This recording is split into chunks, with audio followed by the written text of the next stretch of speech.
దాహం దాహం దాహం దాహం మోహం మోహం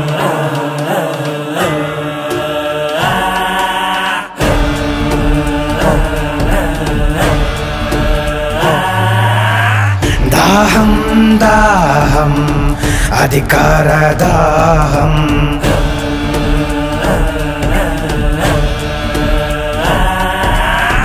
మోహం మోహం కుర్చీ మీద మోహం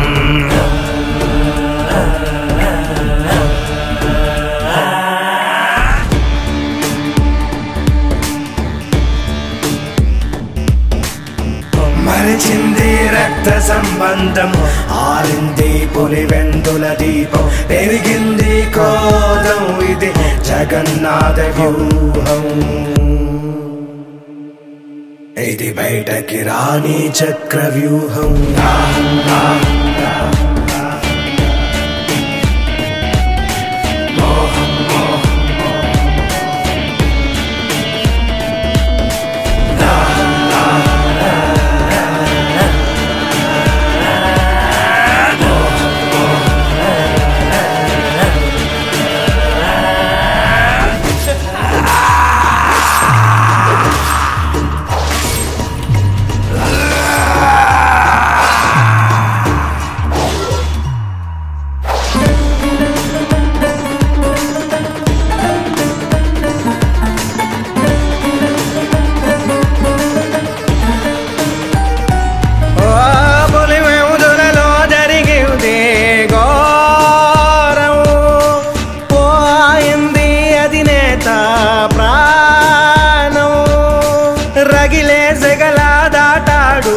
తీరం జగనే రణమై చేశాడు నేరం జరిగింది జగన్మోహన పట్టాభిషేకం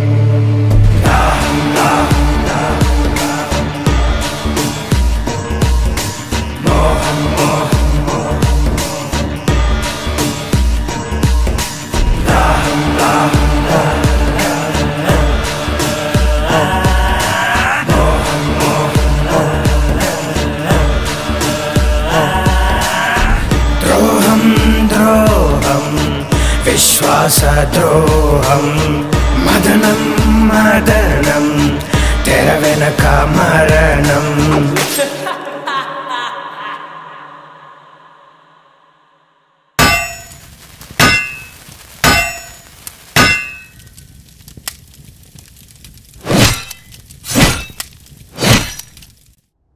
అనాదిగా వస్తున్న ఆచారం మనిషికి మనిషికి మధ్య ఉన్న సంబంధం ఆదిమానవుడి కాలంలో ఆకలి కోసం కడుపు నిండాక స్థలం కోసం బతకడం తెలిసాక ఎదగడం కోసం పేర్లు మారుతున్నా వాటిని పొందడానికి జరుగుతున్న సాంప్రదాయం పేరు మాత్రం యుద్ధం.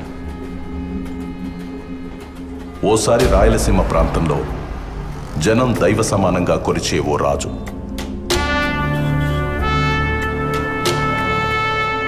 ఆ రాజు కడుపున రాక్షస మృగం పుట్టింది.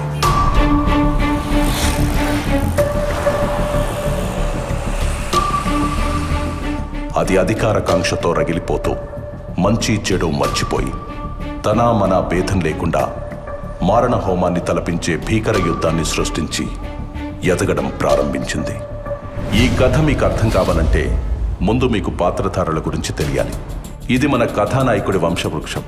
ఎడుగూరి సందింటి ఫ్యామిలీ ట్రీ అంటే YS family tree. YS Venkatreddy అనే పెద్ద మనిషికి ఇద్దరు భార్యలు. మొదటి భార్య లక్ష్మమ్మ, రెండో భార్య మంగమ్మ. మొదటి భార్యకి ఒకే ఒక కుమారుడు, ఆయనే చిన్న కొండారెడ్డి. రెండో భార్య మంగమ్మకు 4 మగబిడ్డలు, 5 ఆడబిడ్డలు. ఈ 4 ఒక్కడు రాజారెడ్డి. ఆయన భార్య జయమ్మ. వాళ్ళకి 6 మంది మగబిడ్డలు, 5 మంది ఆడబిడ్డలు. అక్కడ మొదటి భార్య కొడుకు చిన్న కొండారెడ్డికి కూడా 6 మంది మగబిడ్డలు, 5 మంది ఆడబిడ్డలు.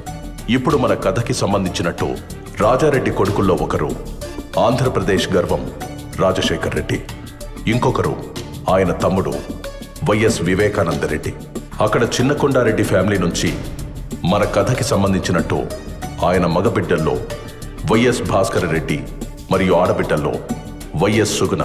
వీళ్ళిద్దరూ ఇంకో ఫ్యామిలీ నుంచి కుండమార్పిడి పెళ్లిళ్ళు చేసుకున్నారు. వైఎస్ భాస్కర్ రెడ్డి లక్ష్మమ్మకు పుట్టిన మగబిడ్డ వైఎస్ అవినాష్ రెడ్డి. అక్కడ వైఎస్ సుగుణ గంగిరెడ్డికి పుట్టిన ఆడబిడ్డ వైఎస్ భారతిరెడ్డి. ఇక్కడ మన అధినేత రాజశేఖర్ రెడ్డికి ఒక మగబిడ్డ, ఒక ఆడబిడ్డ. మగబిడ్డ పేరే వైఎస్ జగన్మోహన్ రెడ్డి, ఆడబిడ్డ పేరు వైఎస్ షర్మిల.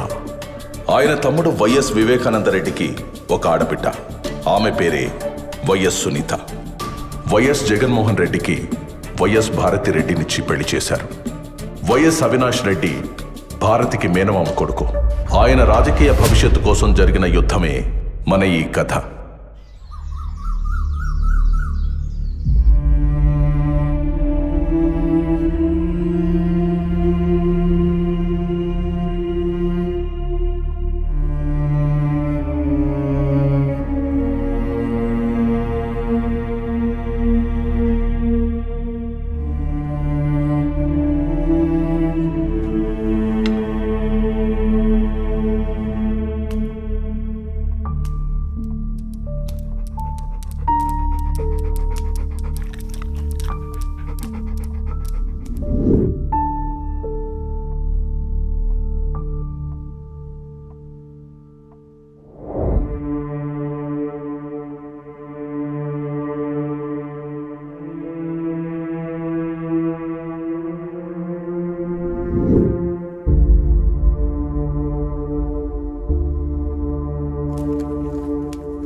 నాయనా, నేను హైదరాబాద్ పోతుండాను.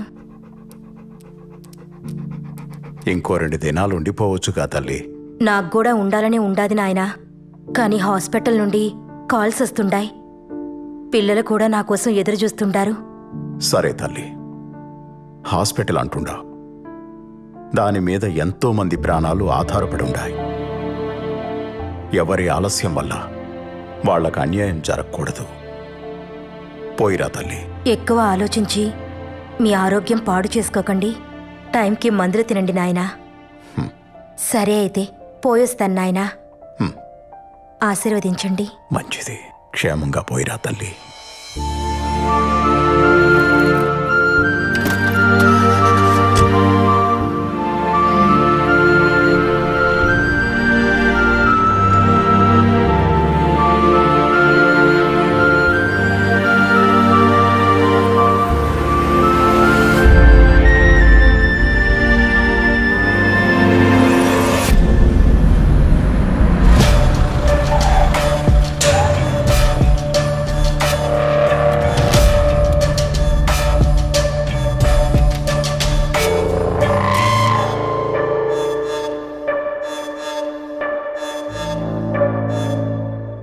మీతో కొంచెం మాట్లాడాలా చిన్నాయన?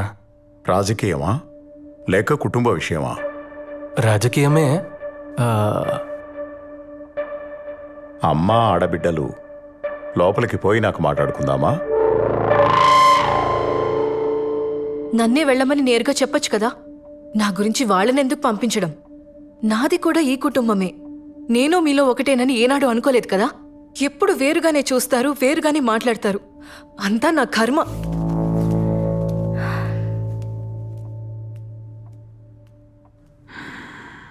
మేము కొత్త పార్టీ పెడతాండాం నాయన పేరు మీద. మీరు కూడా మాతోనే ఉంటారనుకుంటున్నాను. ఎవరెవరున్నారు మీ పార్టీలో? అంతా మనకు తెలిసిన వాళ్లే. గుంటూరులో దినేష్, నెల్లూరులో నరేష్, ఇంకా కడపలో మన అవినాష్.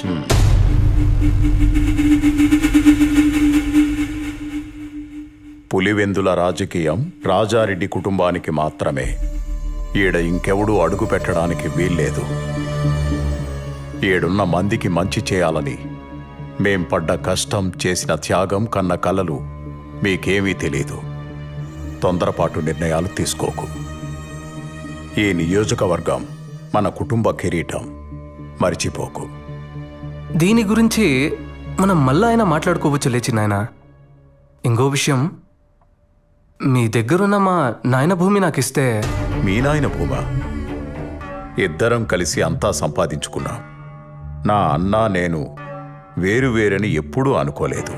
అన్న భూమి కొంత నా పేరు మీద ఉన్నట్టే నా దుడ్డు కూడా చాలా వరకు ఆయన దగ్గర ఉండిపోయి ఉండాది.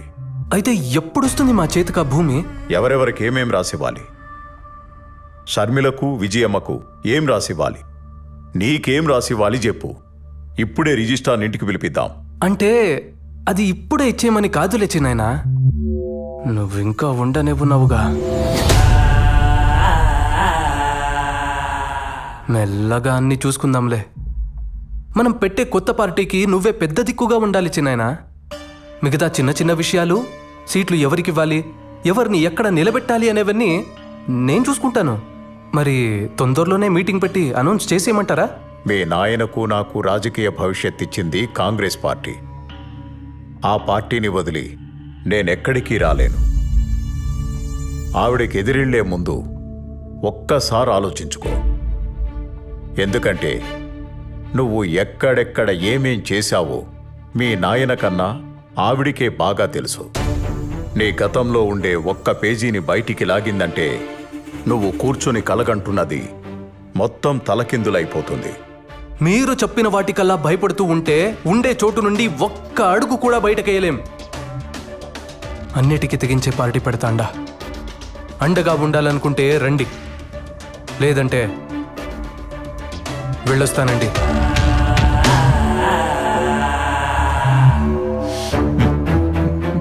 ఎందుకు వివేక వెనక్కి తగ్గుతుండా? పార్టీ పెద్దగా నిన్నే ఉండమని అడుగుతా ఉండాడు కదా. నీకేమన్నా తక్కువ అయి ఉంటే చెప్పు. ఆడి కోపం తెప్పించి నువ్వేమో ఇట్ట నవ్వుతా ఉండావు. అసలు నీ ఉద్దేశం ఏంటి? ఈరోజు నీ కొడుకు కోసం ఇంత గట్టిగా అడుగుతుండావే వదినమ్మా. వాడు నా మీద చెయ్యెత్తిన రోజు మాత్రం ఒక్క మాట కూడా మాట్లాడలేదే. నేను పార్టీకి పెద్ద దిక్కంట. సీట్లు ఎవరికివ్వాలో, ఎక్కడ ఎవరిని నిలబెట్టాలో వాడే నిర్ణయిస్తాడంట. వాడు ఈడికొచ్చింది నన్ను పార్టీలోకి పిలవడానికి కాదు. నేను పార్టీ పెట్టుకుంటున్నా వచ్చి చేరితే చేరమని చెప్పడానికి మాత్రమే. నా దారి వాడి దారి వేర్వేర్లే.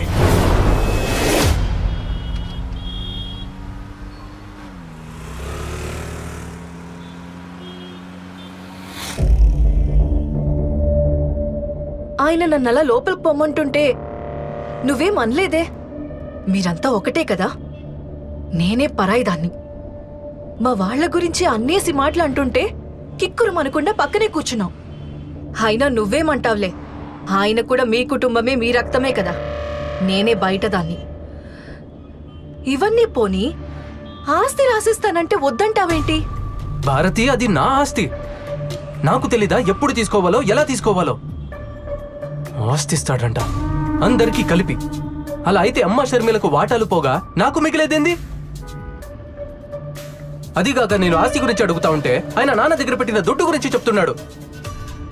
ఇట్టే ఇంకా ముందుకు పోతే మొదటికే మోసం వస్తుందని మధ్యలోనే ఆపేసిన్నాను. ఈ ఎలక్షన్లు అయిపోని అందరికీ లెక్కలు సక్కంగా చేస్తా. ఎవరిని ఎక్కడ పెట్టాలో అక్కడే పెడతా. బావా, నీ తెలివిని కనిపెట్టడం చాలా కష్టం.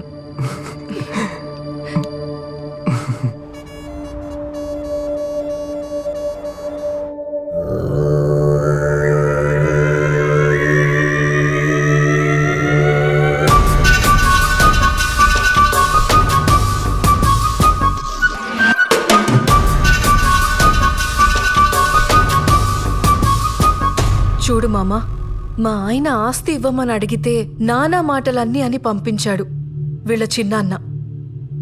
మావయ్య పోయాక మా ఆయన ఒంటరివాడైపోయిండాడు.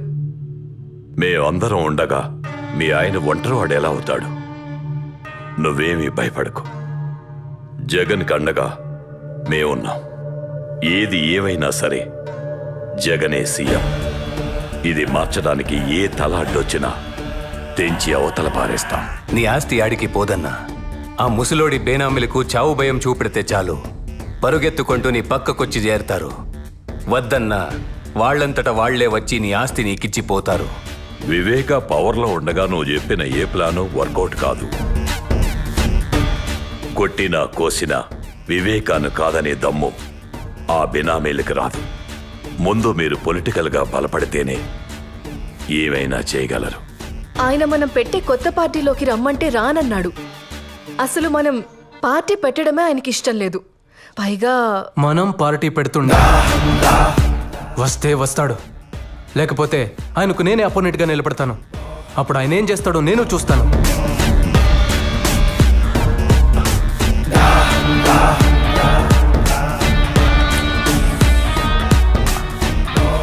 నువ్వు వివేకకి పోటీగా వెళ్తే అతనికి కోపం వస్తుంది.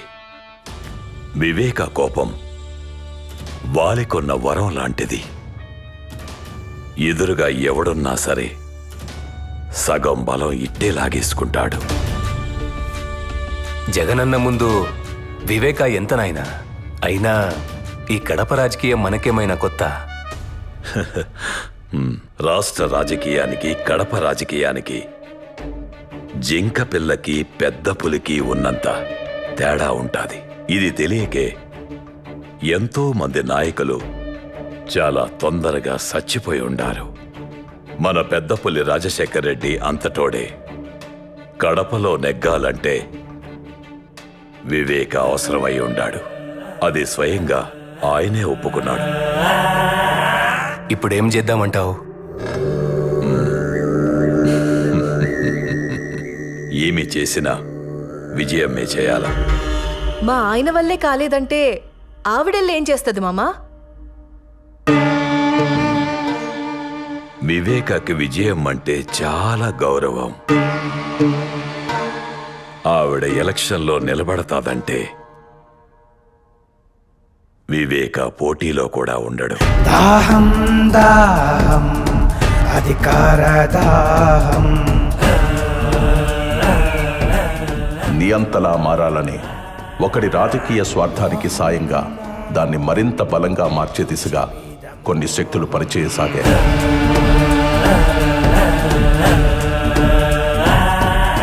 అదే అదునుగా తన అధికార దాహానికి అయిన వాళ్లనే కాకుండా అవకాశం ఉన్న ప్రతి ఒక్కరిని వాడుకోవడం మొదలుపెట్టాడు.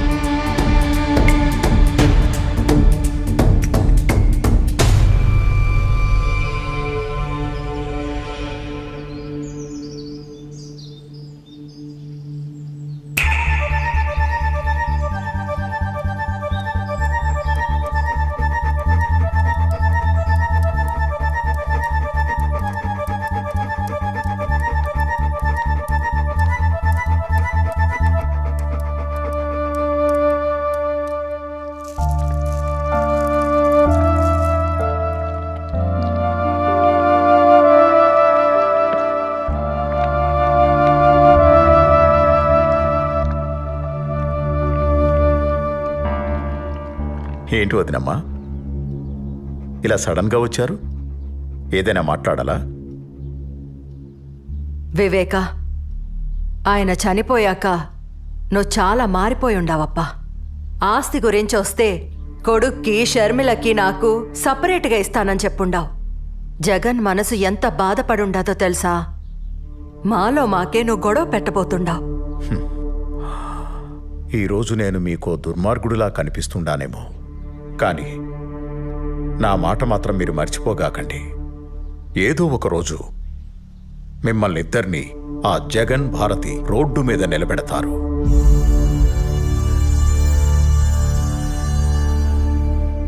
అప్పుడు తెలుస్తుంది మీకు ఈ వివేక మాట విలువ. అలాంటి పరిస్థితి మాకెందుకు వస్తుంది చిన్నాయనా? లేనిపోని భయాలు ఎందుకు పెడుతున్నారు మాకు? పార్టీలోకి రా చిన్నాయనా. నువ్వు గాని పార్టీలోకి రాకుంటే మేమే నీకు ఎదురు నిలబడాల్సి వస్తుంది. అంటే నాకు పోటీగా నిలబడతారా మీరు?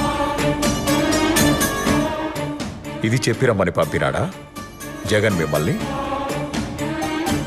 నన్ను మీ అన్నలాగే చూసుకుంటానని చెప్పుండావు. అందులో ఏమాత్రం నిజం ఉన్నా నా కొడుకుని గెలిపిస్తానని నాకు మాట ఇవ్వు వివేక. అయ్యా, మేడం ఫోన్ చేశారు.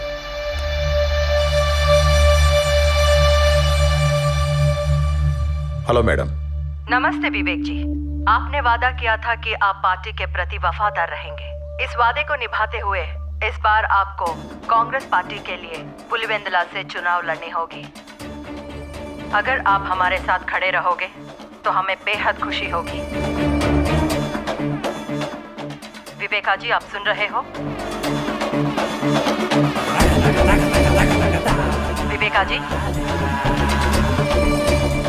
आप जैसा कहेंगे वैसा ही होगा मैडम। शुक्रिया। I promise you. I am going to contest in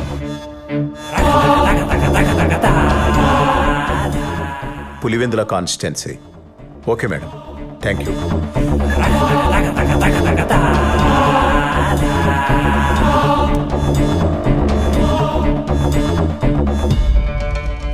వదినమ్మా,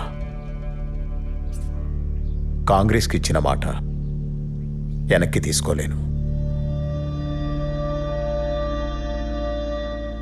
అలాగని చనిపోయిన మా అన్న కుటుంబానికి అన్యాయం చేయలేను. నా ఇంటి గడప తొక్కి కన్నీటితో అడిగిన మీ మాటను కాదనలేను.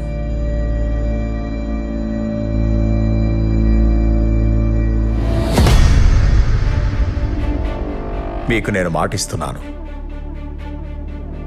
ఈసారి ఎలక్షన్లలో మీకు పోటీగా నేనే నిలబడతాను. కానీ మీరే గెలుస్తారు, గెలిపిస్తాను. దీన్నెవ్వరూ మార్చలేరు. ధైర్యంగా పోయిరామా. వివేకానందరెడ్డి ఇంట్లో చీమ చిటుక్కుమన్న శబ్దాన్ని కూడా అందరికంటే ముందు జగన్ చెవికి చేరవేస్తున్న గుంటనక్క ఎర్ర గంగిరెడ్డి.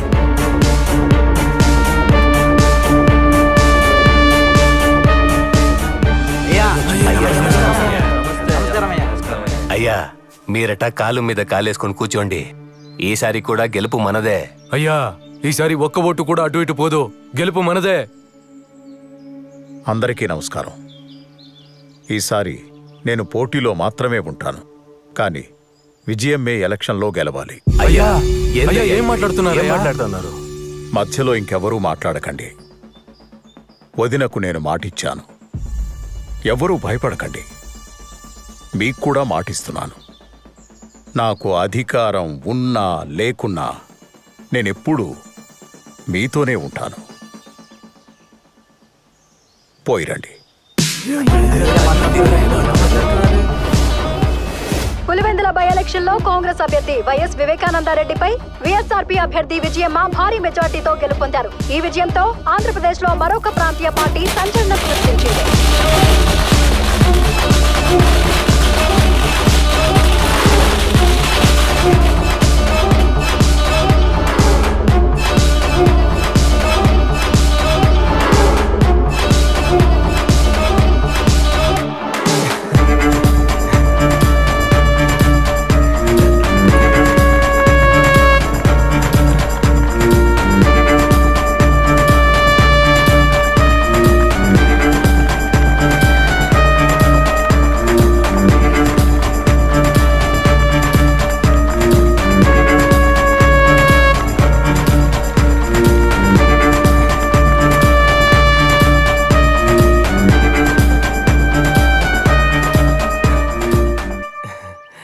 మనం గెలిచిండా నాయన, చాలా సంతోషంగా ఉండదు. ఈ టైంలో మీ నాయన ఉంటే ఎంత బాగుండునో గదా. మీ నాయన పొగోడికి మాటిచ్చినా పొరపాటును కూడా మర్చిపోయి ఉండేవాడు కాదు. వివేక కూడా అచ్చం ఆయనలానే ఉండాడు. ఇచ్చిన మాట నిలబెట్టుకుండాడు. ఒకసారి పోయి మీ చిన్నాయన్ని పలకరించొద్దామా? దేనికి? ఏం అవసరం లేదు. నువ్వు గెలిచింది ఆయన మాట మీద కాదు, మా కష్టం మీద. నాకు పనుండది, పులివెందుల దాకా పోయేస్తా.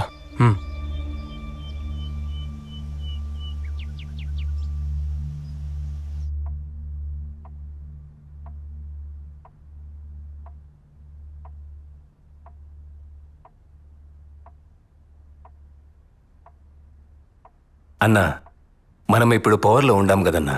ఆ వివేక ఒంట్రోడయిండు. ఇప్పుడు వాళ్ళ పేనామిల్ని పిలిపించి ఆస్తి గురించి అడుగుదామా? వివేకాన్ని తక్కువ అంచనా వేస్తుండారు. మిమ్మల్ని గెలిపించాడు అంటే వాడు ఓడిపోయినట్టు కాదు. నాకు తెలిసినట్టు ఎమ్మెల్సీ ఎన్నికల్లో పోటీ చేస్తుండాడు. ఎమ్మెల్సీ ఎన్నికలు ఉంటాయని కూడా తెలియకుండానే రాజకీయాలకు వచ్చేసుండారా మీరిద్దరూ? ఉప ఎన్నికల్లో ఓడిపోయి డిపాజిట్ ను కాపాడుకున్న వైఎస్ వివేకానందరెడ్డిని వ్యవసాయ శాఖ మంత్రిని చేసిన ప్రభుత్వం గతంలో ఎమ్మెల్సీగా పనిచేసి పదవీ కాలం ముగియడంతో రాజీనామా చేసిన వైఎస్ వివేకానందరెడ్డిని ప్రభుత్వం మళ్లీ ఎమ్మెల్సీని చేసి వ్యవసాయ శాఖ మంత్రిని చేసింది.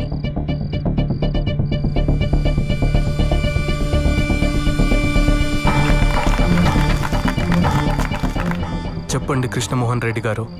అన్నా, వివేకం ఉంటే మన పార్టీలోనైనా ఉండాలి, లేదా పవర్లో లేకుండానే ఉండాలి. మన పార్టీ గెలవనప్పుడు వాడు పవర్లో ఉంటే మనకు చాలా ఇబ్బంది అవుతుంది. ఆ ప్రశాంత్ కిషోర్కి ఫండ్స్ కూడా ఏర్పాటు చేయాలా. ముందు మనం చేయాల్సిన పనులు ఈ రెండు. దీని గురించి మీరు చాలా సీరియస్గా ఆలోచించాలి.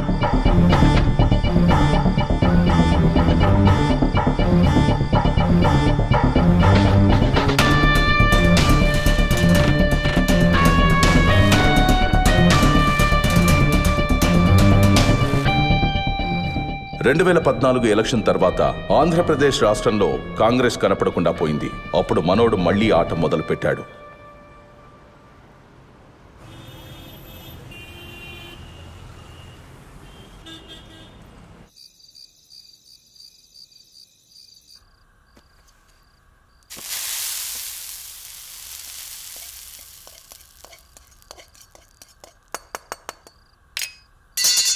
అయ్యో పెద్దమ్మా, ఇంట్లో ఇంతమంది పనివాళ్ళుండగా నువ్వెందుకు వంట చేస్తుండావు? ఇవిక్కడే వదిలే, నేను చేసి పెడతా, నువ్వు వెళ్ళు. దీంట్లో ఏముండదులే బిడ్డ, నాకు కూడా అప్పుడప్పుడు వంట చేయాలనిపిస్తూ ఉంటుంది. కానీ ఇంట్లో వంట చేయడానికి నాకు నో పర్మిషన్. వాళ్ళు చేసి పెట్టిందే తినాలి తప్ప నన్నెవ్వరు ఏం చేయనివ్వరు. ఇలా ఎప్పుడో ఒకసారి అవకాశం వస్తుంది. అలా వచ్చినప్పుడు మాత్రం అస్సలు వదులుకోకూడదు కదా. అవును, ఎట్టా ఉంటది మీ సోషల్ సర్వీస్? ఇప్పుడు కూడా అంతేనా? నాకు పేషెంట్ దొరక్కపోయినా పర్లేదు, కానీ ఎవరి ఆరోగ్యం పాడవకూడదని పరిగెడతానే ఉండావా? అంతే కదా. నా చేతిలో ఎంత చేయొచ్చో, నా వల్ల ఎంత అవుతుందో అంత చేస్తానంతే. నీకింకా చెయ్యాలనుంటే పవర్లో కూర్చుని చేయొచ్చు కదా. రాజకీయం ద్వారా అయితే రీచ్ ఎక్కువ ఉంటుంది. దానికి నాన్న ఉన్నారు కదా, నాకెందుకు అవన్నీ? మీ నాయనకి నువ్వన్నా చెప్పమ్మా. ఆయనతో జనాలకి ఎంత అవసరమో ఆయనకి రాజకీయం కూడా అంతే అవసరం. మేం చాలాసార్లు అడిగి చూసినాం, ఒక్కసారి కూడా మా మాట వినకపాయే. ఆ కాంగ్రెస్ పార్టీకే విధేయుణ్ణి అంటుంటాడు. ఇప్పుడు రాష్ట్రంలో కాంగ్రెస్ పార్టీ లేకుండా పోయింది. కనీసం ఇప్పటికైనా మాతో చేరమని చెప్పమ్మా.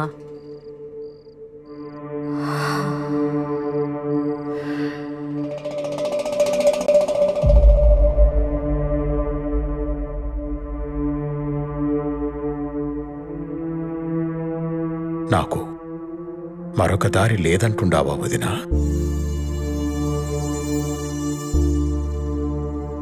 మనమిలా తలో పక్కా విడిపోయి అవమానం పాలు కావద్దంటాండాను.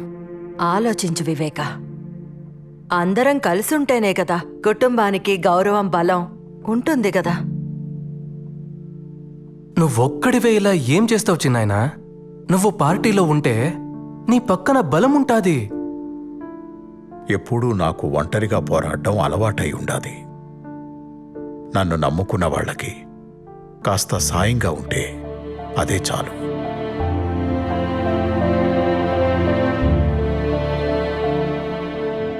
అమ్మా సునీత, నువ్వైనా చెప్పమ్మా మీ నాయనకి. ఎందుకంత మొండి పట్టు పట్టుకుని కూర్చుండావు నాయనా? వీళ్ళు తప్ప మనకెవరుండారు? ఏదైనా అందరూ కలిసే చేయండి, అది రాజకీయమైనా ఇంకేదైనా.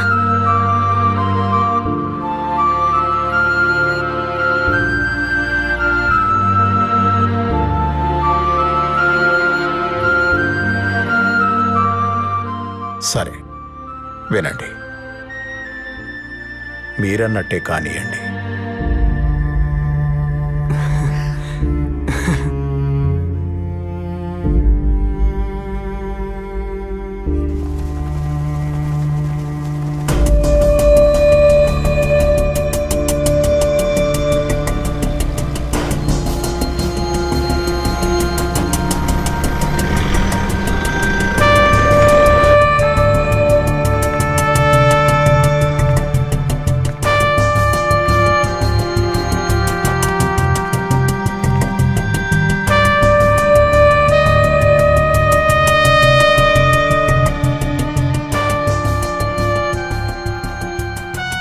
దేవుడి దయతో ఈరోజు వాతావరణం కూడా చల్లగా ఉంది. చక్కటి చిరునవ్వులతో ఆప్యాయతను చూపిస్తూ ప్రేమానురాగాలు పంచిపెడతా ఉన్న ప్రతి అక్కకు, ప్రతి చెల్లెమ్మకు, ప్రతి అవ్వకు, ప్రతి తాతకు, ప్రతి సోదరుడికి, ప్రతి స్నేహితుడికి ముందుగా 2 చేతులు జోడించి హృదయపూర్వకంగా కృతజ్ఞతలు తెలుపుకుంటా ఉన్నా.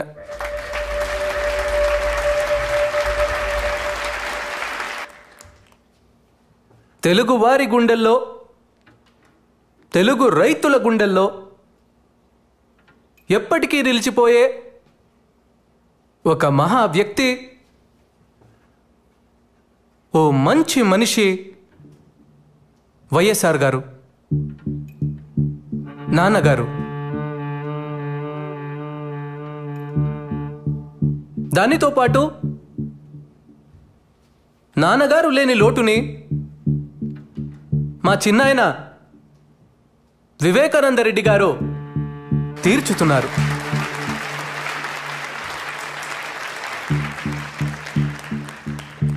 ఆయన మన పార్టీలో చేరడం వల్ల మనకు 1000 ఏనుగుల బలం వచ్చింది. ప్రజల ఆశీస్సులు, రైతన్నల ఆశీస్సులు, అక్క చెల్లెమ్మల ఆశీస్సులు ఎల్లప్పుడూ మన పార్టీకి ఉండాలంటే చిన్నాయన వివేకానంద రెడ్డి గారి ఆశీర్వాదం మనకు చాలా అవసరం.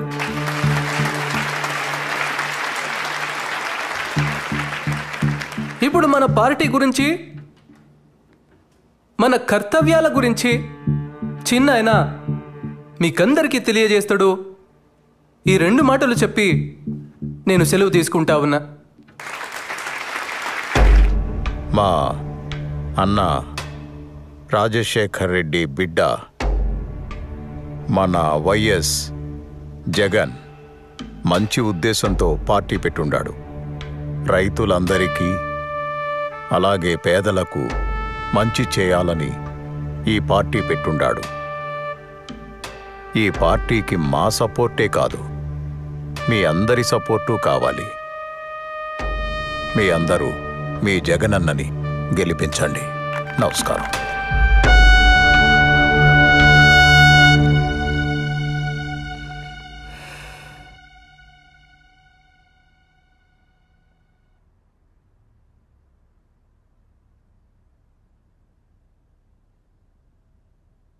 ఎమ్మెల్సీ ఎన్నికల్లో శివశంకర్ రెడ్డి నిలబెడదాం బావా.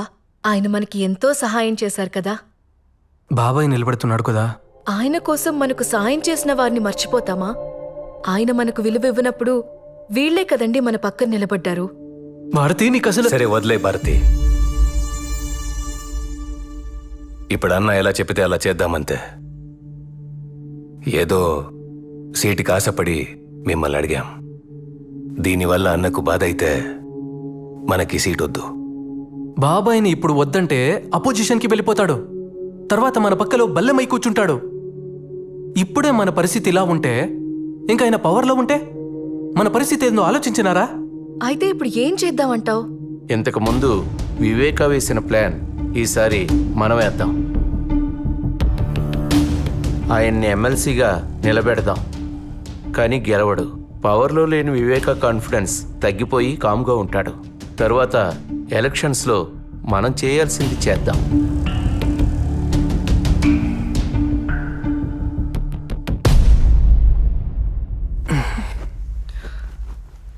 సరే కానివ్వండి.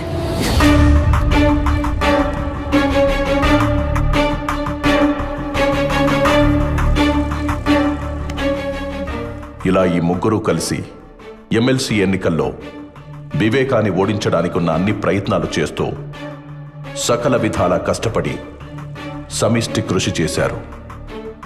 చివరికి ఎమ్మెల్సీ ఎన్నికల్లో వైఎస్ వివేకానందరెడ్డి ఘోర పరాజయం పాలయ్యారు. జాతీయ రాజకీయాల్లో ఎంపీగా, రాష్ట్ర రాజకీయాల్లో మంత్రిగా పనిచేసిన ఓ రాజకీయ నిపుణుడు ఎమ్మెల్సీ ఎన్నికల్లో ఘోర పరాజయం పాలయ్యారు. తన వాళ్ల చేతుల్లోనే మోసపోయిన వైఎస్ వివేకానందరెడ్డి ఈ ఓటమితో ఆయన రాజకీయ జీవితానికి తెరపడుతుందా?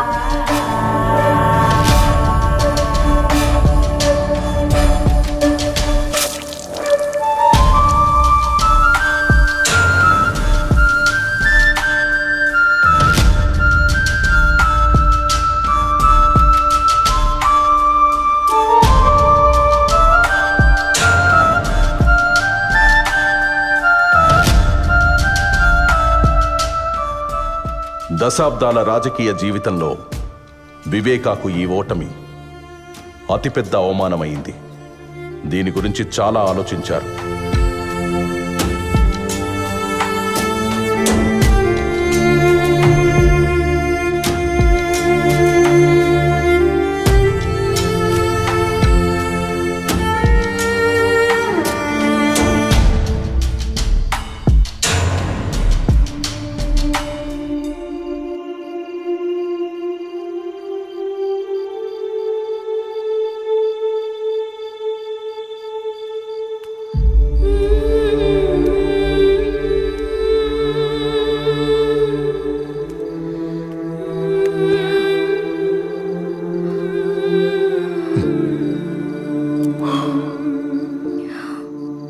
బాగుండావా నా బంగారు తల్లి? నిన్ను చూడాలని అనుకుంటుండా, ఈలోగా నువ్వే వచ్చేసినావు. ఈ నాయన మనసు నీకెట్టా తెలిసిపోతుండాది బంగారు తల్లి? నేను చెప్పడం వల్లేగా నువ్వు ఓడిపోయినావు. మన వాళ్లతో కలిసి ఉండమన్నానే కాని ఓడిపోమని కాదు నాయనా. ఎందుకో ఈ ఓటమిని చూడలేకపోతుండాను. అయ్యో పిచ్చి నా తల్లి, రాజకీయాల్లో ఓడిపోవడం గెలవడం సహజమే. ఇప్పుడు ఓడిపోయాను, ఇంకోసారి మళ్ళీ గెలుస్తాను. జనాల్లోకి పోయి తిరుగుతాను, ఎక్కడ తప్పు జరిగిందో తెలుసుకుంటాను. నీకోసం వచ్చే ఎన్నికల్లో తప్పకుండా గెలుస్తాను.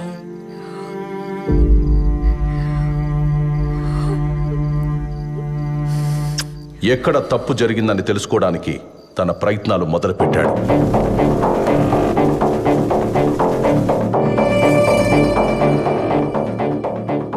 తన ఇన్నేళ్ల రాజకీయ అనుభవంతో వివేక తన ఓటమికి కారణాలు కనుక్కున్నాడు.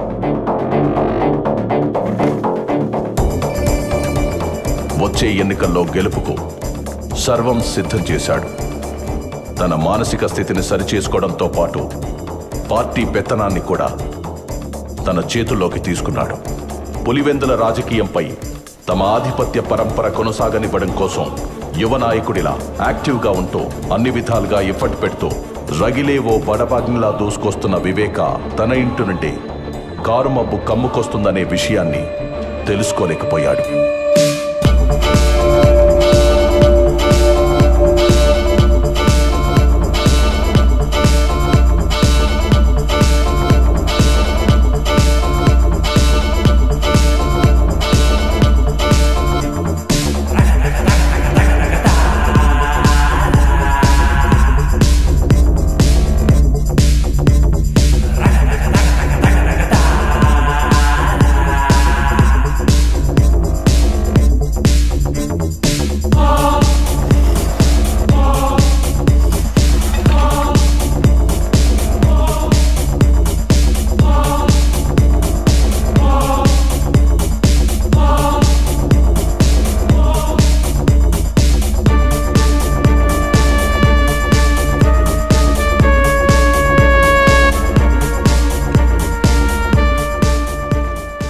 రోజులు గడుస్తున్న కొద్దీ పార్టీలో వివేకా చరిష్మా పెరిగి అది తన రాజకీయ భవిష్యత్తుపై ప్రభావం చూపుతుందనే భయం మొదలైంది.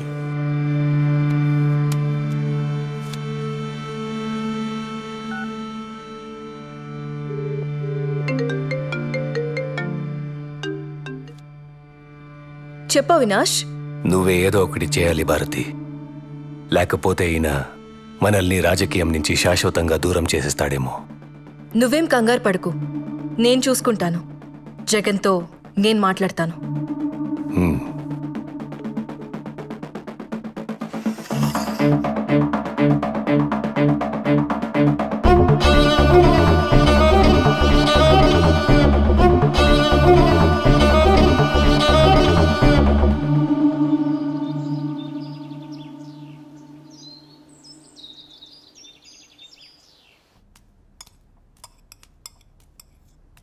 మీతో కొంచెం మాట్లాడాలి చిన్నమామ. రాజకీయమా లేక కుటుంబ విషయమా? ఈ కుటుంబానికి రెండు ఒకటే గదా. ఎందుకు చిన్నమామ నేనంటే అంత కోపం మీకు? నేనేం పాపం చేశాను? ఒక్కసారైనా నన్ను ఈ కుటుంబంలో మనిషిగా చూసారా? షర్మిలమ్మ, నేను, సునీత కలిసే పెరిగాం కదా. షర్మిలమ్మను హైలైట్ చేసి మెచ్చుకున్నట్లు, గౌరవించినట్టు ఎప్పుడైనా నా గురించి ఒక్క మంచి మాట అన్నారా? షర్మిలమ్మను ఎవ్వరూ ఊరికే హైలైట్ చేయడం లేదమ్మా. మీ ఆయన వెళ్ళి జైల్లో కూర్చుంటే షర్మిలమ్మ ఆడబిడ్డైనా వెళ్ళి పాదయాత్ర చేసింది. ఎండకు వానకు జనాల్లో కలిసి తిరిగింది. ఎంతో కష్టపడింది. అందుకే అంత మంచి పేరు సంపాదించుకుంది. పోనీ నువ్వు చేయలేకపోయావా పాదయాత్ర? అప్పుడు అందరూ నిన్నే హైలైట్ చేసి మాట్లాడుకునేవారు. అవన్నీ నా వల్ల అవ్వలేండి గాని మా వాళ్లకు అదే అవినాష్కి ఎంపీ సీట్ అడిగితే ఎందుకంత స్వార్థంగా వద్దంటుండారు? ఏమ్మా, షర్మిలమ్మ పడ్డ కష్టానికి ఏదో మా వంతు సహాయంగా చిన్న ఎంపీ టికెట్ ఇచ్చి సరిపెడదామనుకుంటుండా. ఆమె చేసిన దానికి ఆ సీటు కూడా తక్కువే. తను తలుచుకుంటే ఒక మంచి నాయకురాలవుతుంది. ఒక ఆడబిడ్డకి ఇచ్చిన సీటు తీసుకెళ్లి మీ భాస్కర్ రెడ్డి కుటుంబానికి ఇవ్వమని వంత పాడుతున్నావే, సిగ్గుగా లేదమ్మా నీకు? సరే, నేను వెళ్తున్నాను. మీరు భోజనం చేసి కడుపు నింపుకునే రండి. మీరెప్పుడు నన్ను ఒప్పుకోరు.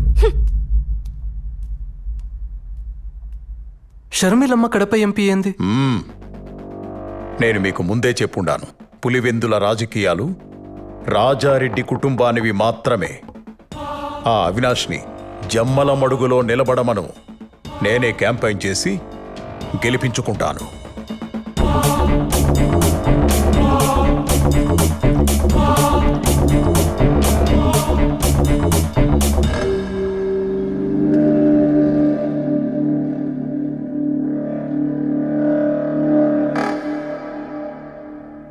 ఏమంటున్నాడు?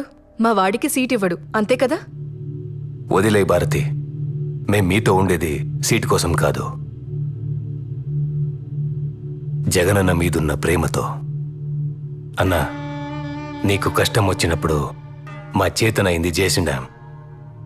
నువ్వు నాకు సీట్ ఇచ్చినా లేకపోయినా మేమెప్పుడూ నీ పక్కనే ఉంటాం. నీ మంచితనం జగన్కి ఇంకా అర్థం కావడం లేదులే బావా. వాళ్ళ బాబాయ్ చేతిలో కీలు బొమ్మలా ఆడుతాండాడు. జగన్ బాగు కోసం మనం ఆలోచిస్తా ఉంటే ఈయనేమో వీళ్ళ బాబాయ్కి సపోర్ట్ చేస్తా ఉండాడు. ఆవిడ పాదయాత్ర చేసిందంట. ఆవిడ మీదే మన రాజకీయ భవిష్యత్తు ఆధారపడి ఉండాదంట. కాసేపు నువ్వు గమ్మునుంటావా? ఏం చేయాలో ఏం చేయకూడదో నాకు తెలుసు. ఈడ ఎవరు పాదయాత్ర చేసినా జనం వచ్చింది మాత్రం నా ముఖం చూసి. ఊరుకుంటే ఏదో మాట్లాడుతుంది.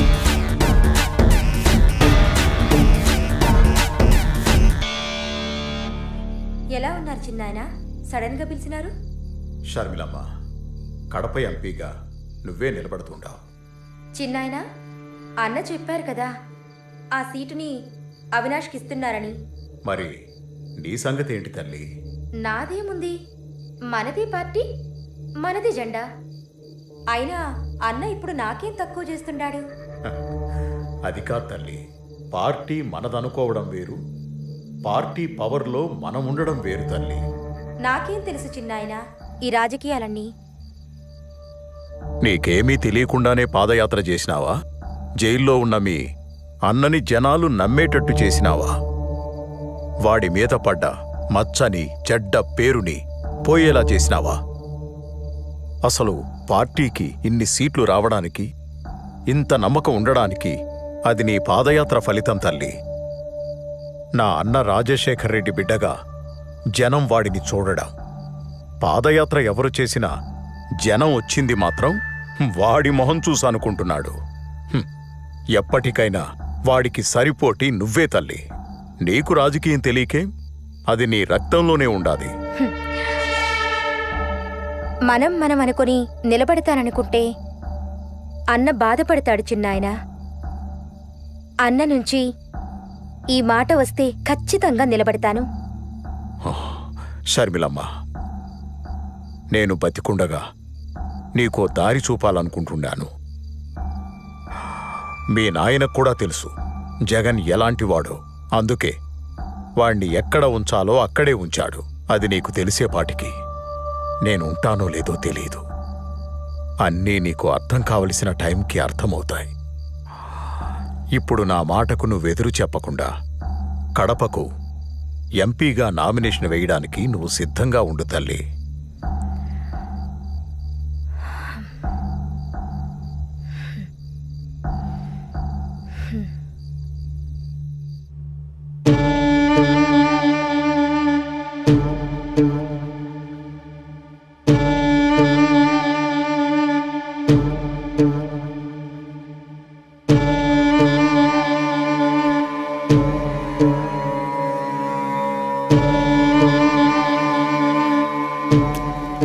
ఈసారి ఎలాగైనా మనం గెలవాలి జగన్ గారు. ఏదో ఒకటి చేయండి. మన కోడి కత్తి ప్లాన్ కూడా వర్కౌట్ అవ్వలేదు. ఈసారి ఏదైనా చేస్తే కొంచెం ఎమోషన్గా ట్రై చేయాలి.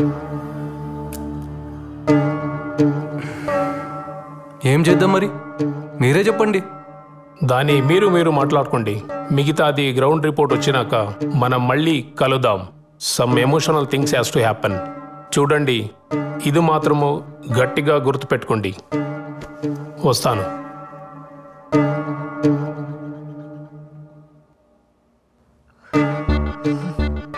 పార్టీ నీది, పెత్తనం ఆయనది.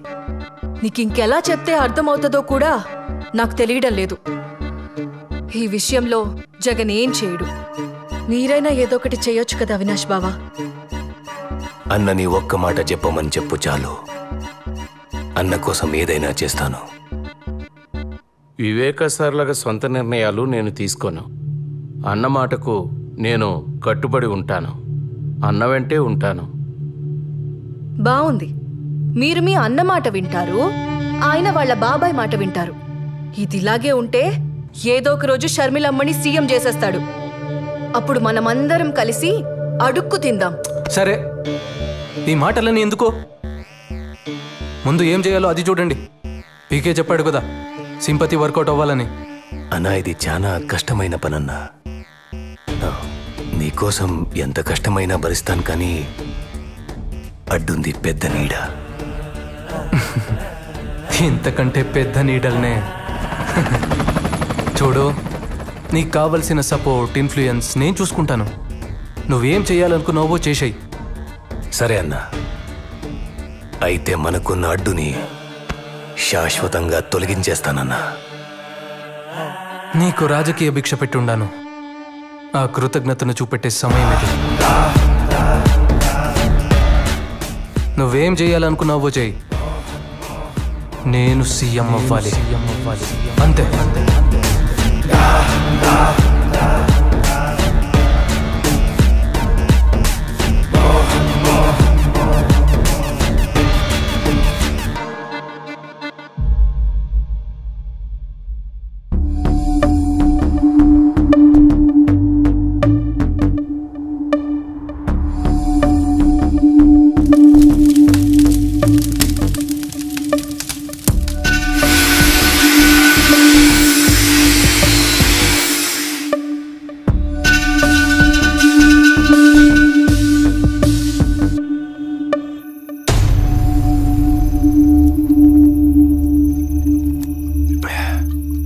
దస్తగిరి అంతా రెడీ కదా?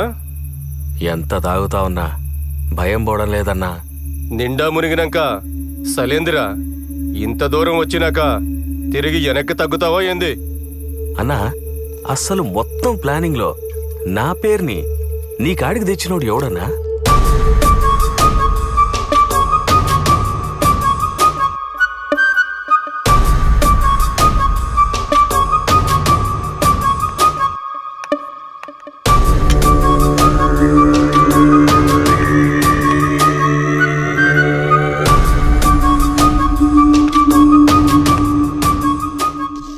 ఏంది నాయన ఇంత కూల్గా ఉన్నావు? అప్రూవల్ వచ్చిండాదిగా, ఏం ప్లాన్ చేసిండావు? ఇన్నాళ్ళు పులివెందులకి పోతురాజులా నిలబడి మన పని ప్రతి దానికి అడ్డుపడుతుండేవాడు.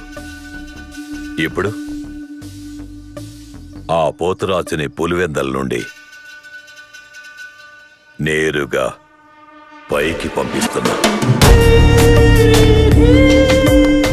అది నాయన మగోడి మాట మాట్లాడినావు.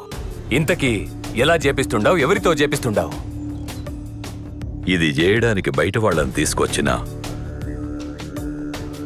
లేదా మనాళ్లతోనే ముందుకెళ్ళినా ప్రాబ్లం మనకి.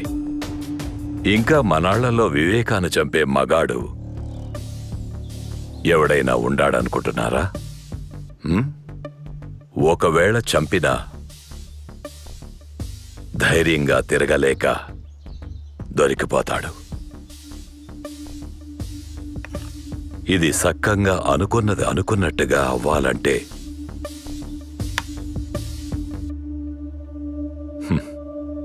కొందరు వల్లే అయితాది. ఆ కొందరు ఎవరు నాయనా?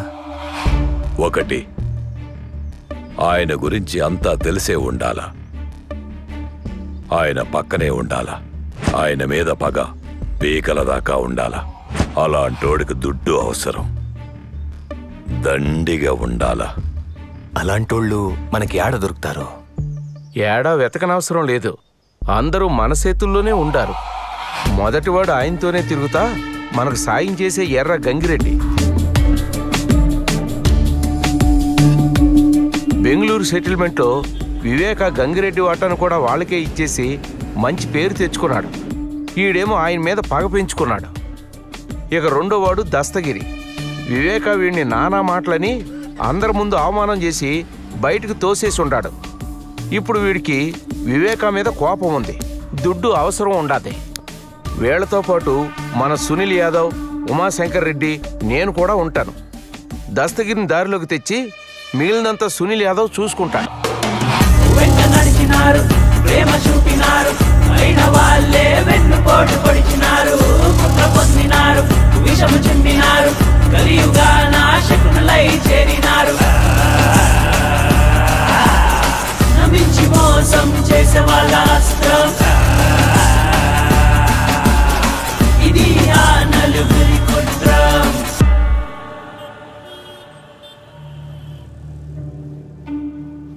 ఈ నాయాళ్ళలో పట్టాలు నన్ను వదిలేటట్లేరుగా. వీళ్ళందరికీ పిచ్చి పట్టుండదో ఏమో.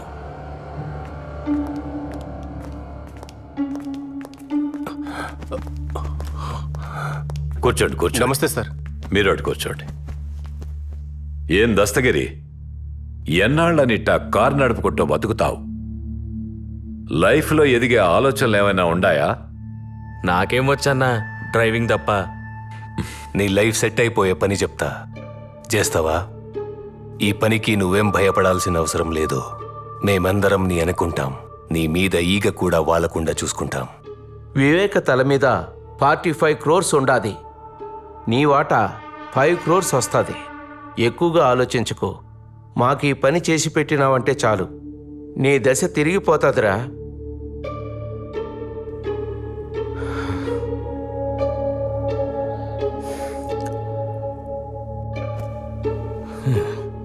పిచ్చిగారి పట్టినదో ఏమేమో మాట్లాడుతున్నాడు.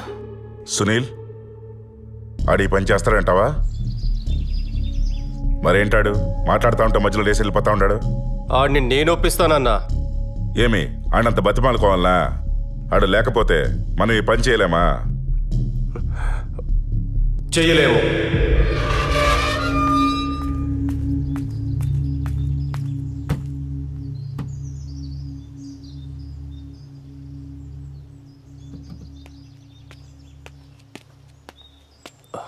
ఏం దస్తగిరి మాట్లాడుతుంటే అలా మధ్యలో వదిలేసి వచ్చేసుండవు? లేకపోతే ఏందన్నా పొద్దున ఇంటికి తీసుకొచ్చుండవు. ఆ ఫ్యామిలీ పేరు చెప్తేనే ఉచ్చబోసుకుంటారు వీళ్ళు. వాళ్ళని చంపే సీన్ వీళ్ళకెక్కడదన్నా. పైగా 45 కోట్లంట. వీళ్ళకంత సీన్ లేదన్నా. ఇవన్నీ అయ్యే పని కాదు గాని నే పోతాండా, నువ్వు. సరే అవుతుందో లేదో నువ్వే చూద్దు గాని రేపు పెళ్లిపేట దగ్గరికి రా.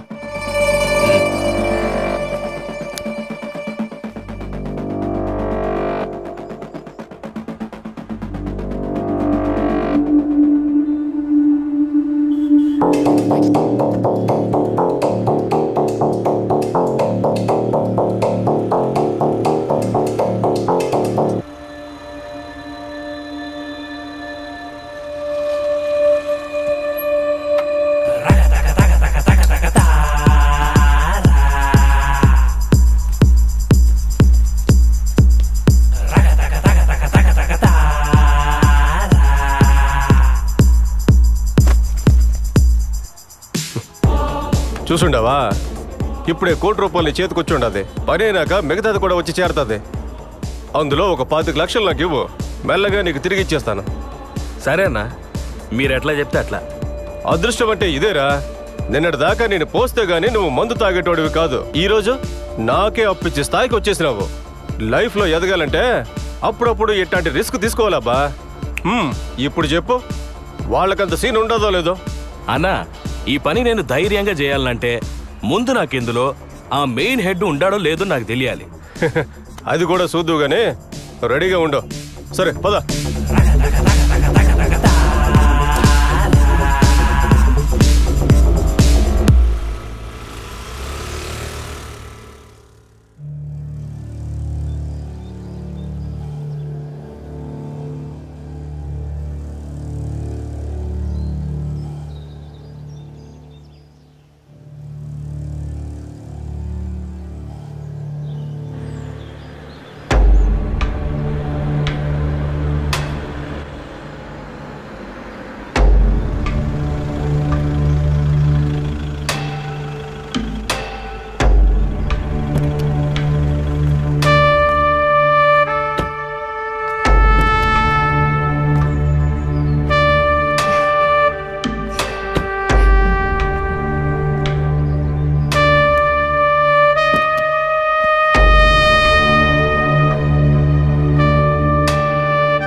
మనం రాజకీయంలో బలపడాలంటే అందరితో పాటు బాగుండాలి. అవును, వాళ్ళని నువ్వే రమ్మన్నావా? అవినాష్ చెప్తాడు.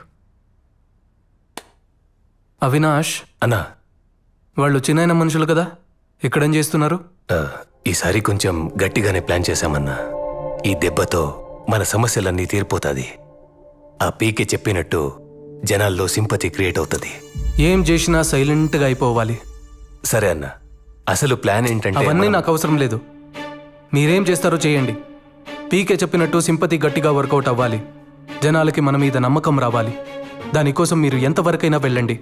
మీ వెనకాల నేనుంటాను. సరే, నేను చూసుకుంటానన్నా.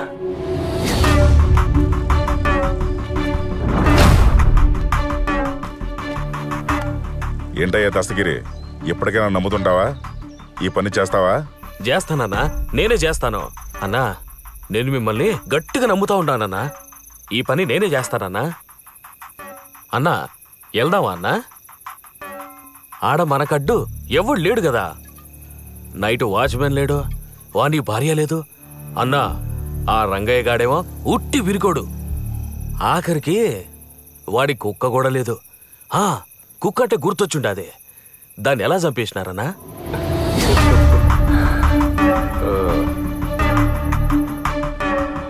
ఎప్పుడైతే మేము ఈ ప్లాన్ అనుకున్నామో అప్పటి నుంచి ఆయన ఇంటి చుట్టూ నిఘా పెట్టినాం. అప్పుడు మాకు అర్థమైంది ఏంటంటే ఆయన కోసం ప్యానం ఇచ్చే ఒక పవర్ఫుల్ కుక్క ఉందని.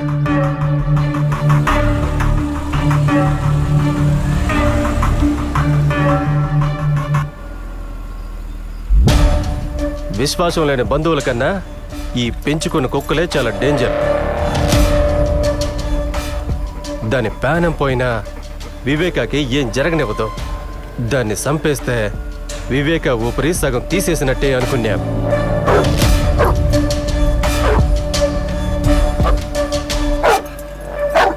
రాజు, ఏంట్రా, ఏమైంది నీకు?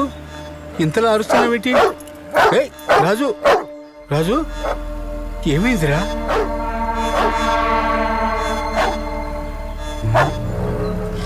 వెళ్ళింది ఇంటి చుట్టూ ఎన్నిసార్లు తిరుగుతూ అంటారు?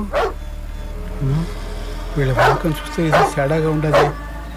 చూడ్డానికి దొంగల్లా కనిపిస్తున్నారే. అరే రాజు, ఎక్కడికి పోతున్నావురా? రాజు ఆగు.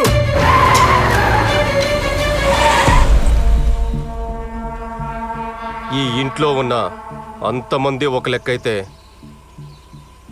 ఈ కుక్కే ఒక లెక్కగా కనిపిస్తుండది. అవునన్నా, నువ్వు చెప్పే మాట నిజం.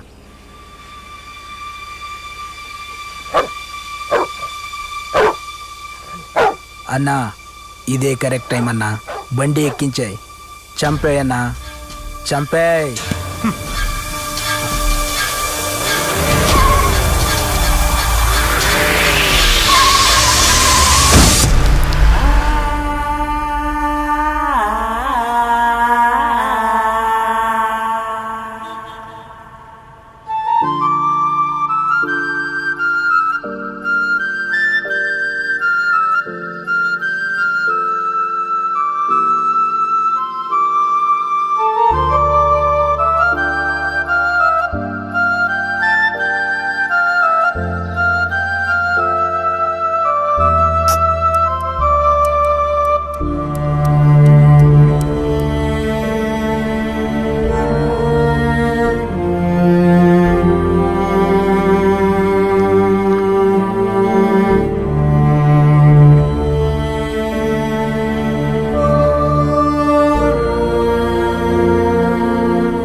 కుక్కబోగానే వివేక్ కుడి భుజం పోయినంత బాధపడుంటాడన్నా. దానమ్మ అది బాంబుల కుక్క కాదన్నా. ఆ కుక్క ఒక్కటే 100 మంది పాలేగాళ్లతో సమానం అన్నా. దానికి చిన్న అలికిడి వినబడ్డదంటే చాలు అందరూ వచ్చిందాకా అరుస్తూనే ఉంటది. ఆ పెద్దాయన కన్నా డేంజర్ అన్నా అది. దాన్ని లేకుండా చేసి మంచి పని చేసినారు. పెద్దాయన సగం ప్రాణం ముందే తీసేసినారు. ఇప్పుడెళ్ళి ఈజీగా చంపేయచ్చు.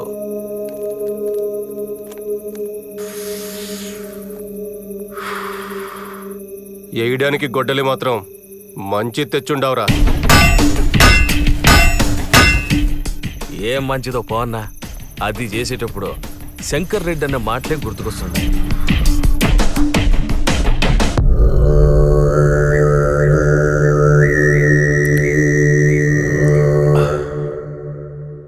మీరు చేసేది సైలెంట్గా అయిపోవాలా? ఎక్కువ యాగి చేయకుండా ముందు ముఖం మీద తలగడ పెట్టి ఊపిరి ఆపేయండి. సునీల్ అన్న, అనుకున్నది పక్కాగా చేసి రండి. మధ్యలో ఆపేసి మాత్రం రాకండి. అన్నీ 1కి 2 సార్లు చెక్ చేసుకున్నాకే దిగండి. ఈ దెబ్బతో అయిపోవాలి వాడు. నేనంతా చూసుకుంటానన్నా. దస్తగిరి, నాకు గొడ్డలి కావాలప్పా. కొత్త చేయించాలా అన్నా? ఏంది చేయించేది? ఈ చుట్టుపక్కల ఎక్కడ మనం ఏం చేసినా వెంటనే వివేకాకు ఫోన్ వెళ్ళిపోతుంది. ఊరికే భయపడమాకు శంకర్ రెడ్డి అన్నా. ఏది ఏమైనా నేను చూసుకుంటా. లేదన్నా, శంకర్ రెడ్డి అని చెప్పింది నిజమే. ఈ ఏరియాలో సీమ సిట్టుకుమన్నా ఆ పెద్దానికి తెలిసిపోతుంది. అలాంటిది మనం కొత్త గొడ్డలొకటి చేపించినామని తెలిస్తే అంతే, నా భార్య ముండమయ్యాల్సిందే. ఏం దస్తగిరే, నువ్వు కూడా భయపడుతున్నావేమి? భయం కాదన్నా, నీకింకా వివేక్ గురించి పూర్తిగా తెలిసినట్లేదు. ఈ ఊరు కాదు కదా, అందుకే ఎగిరెగిరి పడుతుంటాడు. పొరపాటున వివేకాకు తెలిసి పాతాళానికి తొక్కితే అప్పుడు అర్థమవుతుంది ఈడ ఆయన ఏందో, ఆయన పవర్ ఏందో. ఏయ్, అనవసరమైన మాట్లాపి ఇప్పుడేం చేయాలో చెప్పు. నాకు తెలిసినోడొకడు గదిలో కొలిం పెట్టుకున్నాడు. అక్కడే చేయించుకొస్తానన్నా. సునీల్, అంతా జాగ్రత్తగా చూసుకోండి. నేను రేపు వివేక చేసే క్యాంపెయిన్ దగ్గరికి వెళ్తాను. అక్కడి నుంచి మీకు అప్డేట్ ఇస్తూ ఉంటాను. సరే.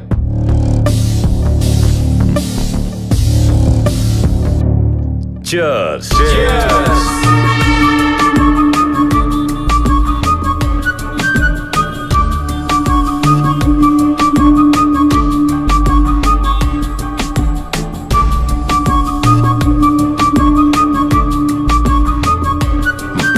నమస్కారం.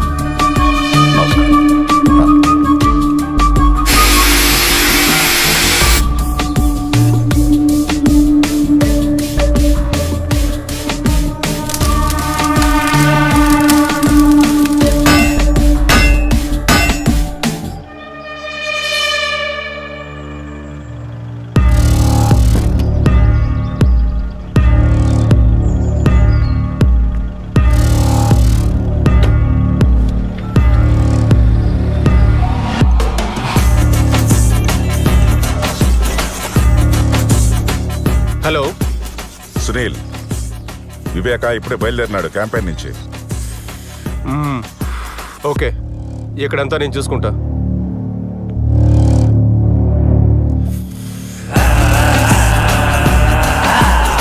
నమ్మించి మోసం చేసే వాళ్ళ అస్త్రం ఇది ఆ నలుగురి కుట్రం. నమ్మించి మోసం చేసే వాళ్ళ అస్త్రం ఇది ఆ నలుగురి కుట్రం. వెంట నడిచినారు, ప్రేమ చూపినారు, అయిన వాళ్ళే వెన్నుపోటు పొడిచినారు. కుట్ర పొందినారు, విషము చిందినారు, కలియుగా నాశకునులై చేరినారు.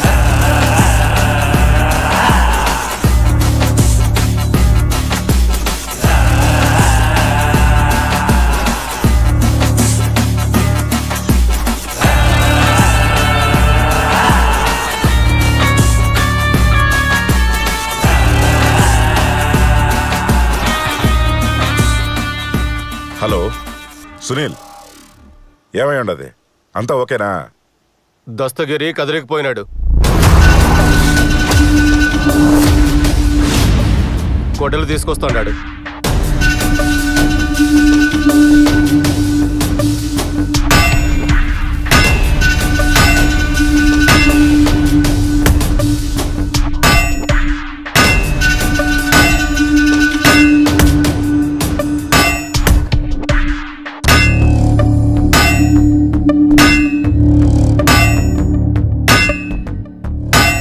ఇప్పుడు ఎలాంటివేంది? అయినా నువ్వెందుకు పంపించినావా? ఇదంతా ముందుగా చూసుకున్న బళ్ళా? నీకేమైనా బుద్ధి ఉండదా? నువ్వేం కంగారు పడ మాకు, వాడు వస్తాడు.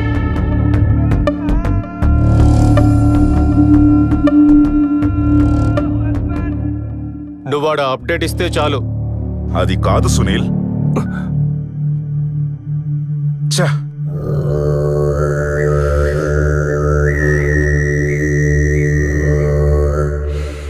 ఏమైంది అవినాష్? ఎంతవరకు వచ్చింది?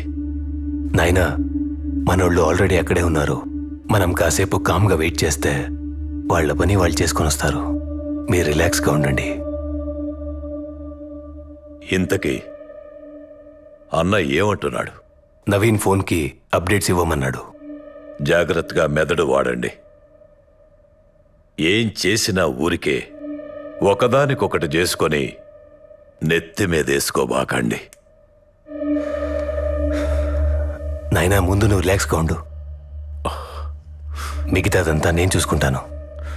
ఊరికి నువ్వు భయపడి నన్ను భయపెట్ట మాకు.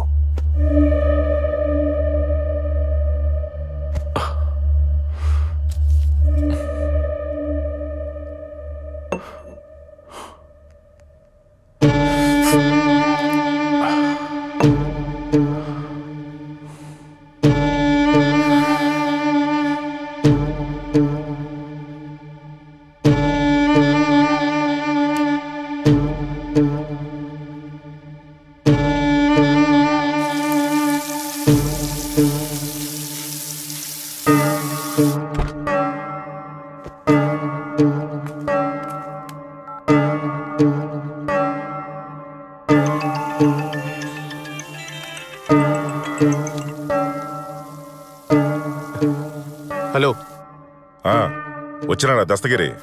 ఇంకా రాలేదు. ఇక్కడంతా బాగానే ఉంటుంది. చెప్పాను కదా, నేను అన్నీ చూసుకుంటాను. మళ్ళీ మళ్ళీ ఫోన్ చేసావంటే వాడికన్నా ముందు నిన్నేసేస్తా. గమ్మునాడిని ఏడుకు తీసుకురా. అది కాదు సునీల్, ఆ మాట పూర్తిగా వినకుండా కట్ చేసినాడే.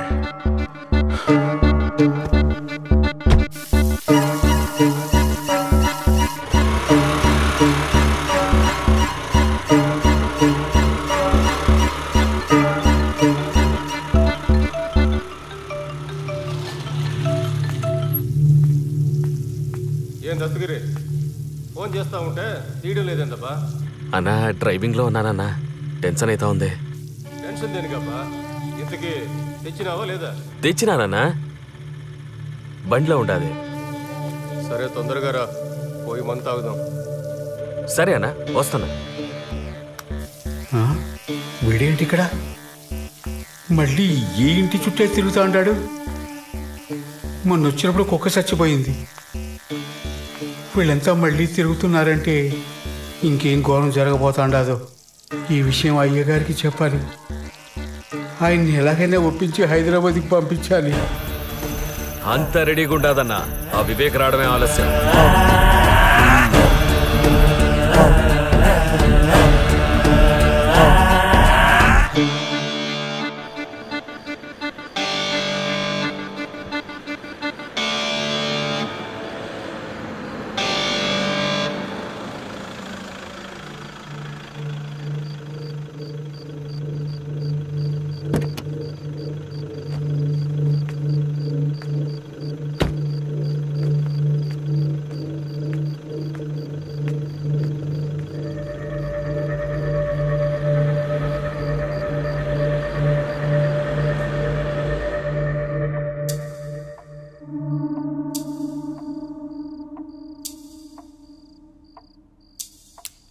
అయ్యా,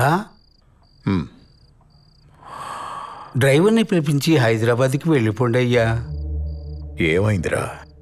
అయ్యా, మన కుక్క చనిపోయిండది కదా, అది మంచి శకునం కాదు. ఇంట్లో ఏడ చూసినా భయం వేస్తుంది. పైగా అమ్మగారు, వాచ్మెన్ ఎవరూ లేరు. మీరు కూడా హైదరాబాద్ వెళ్ళిపోండి అయ్యా. ఈ ఒక్కసారి నేను చెప్పేది వినండి అయ్యా. నాకెందుకో మనసంతా కీడు శంకిస్తా ఉండాది. కుక్క పోయిందని నాకు బాధగానే ఉండాదిరా. అది అపశకునమే కావచ్చు, కానీ దానికి మనమేం చేస్తాం? అది కాదయ్యా, నా మాట విని హైదరాబాద్కి వెళ్ళిపోండి అయ్యా. యాడికి రాపోయేది? పులివెందులలో, పైగా నా ఇంట్లో. నాకు భయమేందిరా? నన్నెవడేం చేస్తాడు? నువ్వు దిగులు పడకుండా పోయి పడుకో. అది కాదయ్యా. నువ్వు వెళ్ళి పడుకోరా, నేను చూసుకుంటానుగా. రంగయ్య. అయ్యా. ఆ తలుపు తెరిచిపెట్టుండు, గంగిరెడ్డి వస్తా అన్నాడు. గంగిరెడ్డా? ఇప్పుడా? ఈ టైంలో గంగిరెడ్డితో పనేందయ్యా? ఏంటి రంగయ్య, ఈరోజు ఎంత మాట్లాడుతుండావు? ఆ గంగిరెడ్డికి ఏదో పని ఉండదంట, మాట్లాడడానికి వస్తుండాళ్లే. అయ్యా, గంగిరెడ్డిని రేపు రమ్మని చెప్పండి అయ్యా. ఈరోజు ఇంటికి పొమ్మనండి. నువ్వు ఆలోచించకుండా తలుపు తెరిచిపెట్టి వెళ్ళి పడుకో. నాకేం భయం లేదులే, నేను చూసుకుంటానని చెప్తా ఉండా కదా. పో. సరేనయ్యా.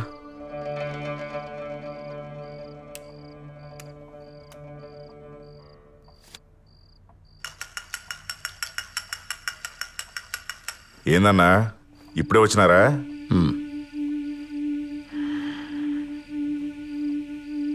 కూర్చో. ఏంది గంగిరెడ్డి, అర్జెంటుగా మాట్లాడాలన్నావు? చెప్తానన్నా.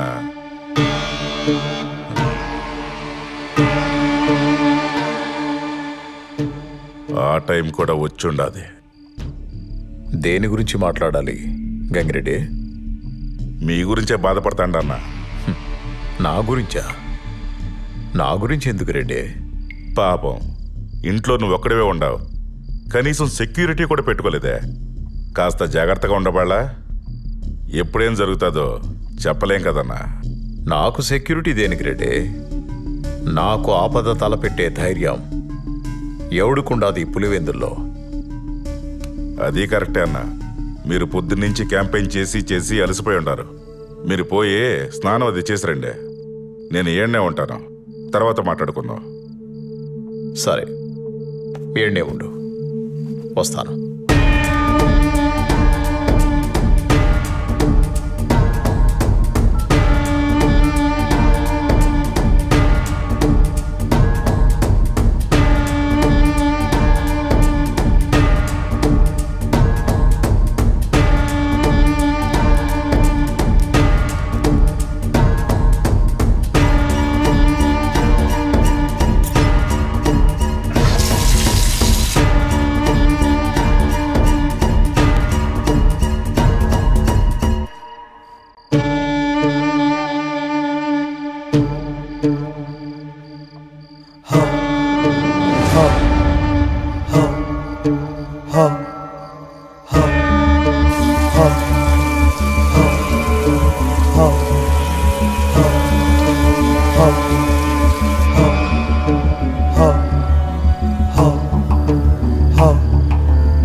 గంగిరెడ్డి,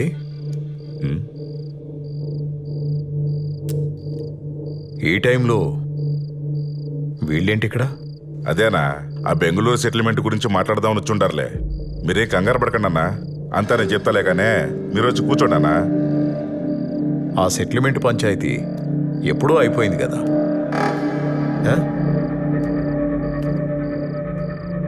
ఇంకేముంది మాట్లాడనీకి?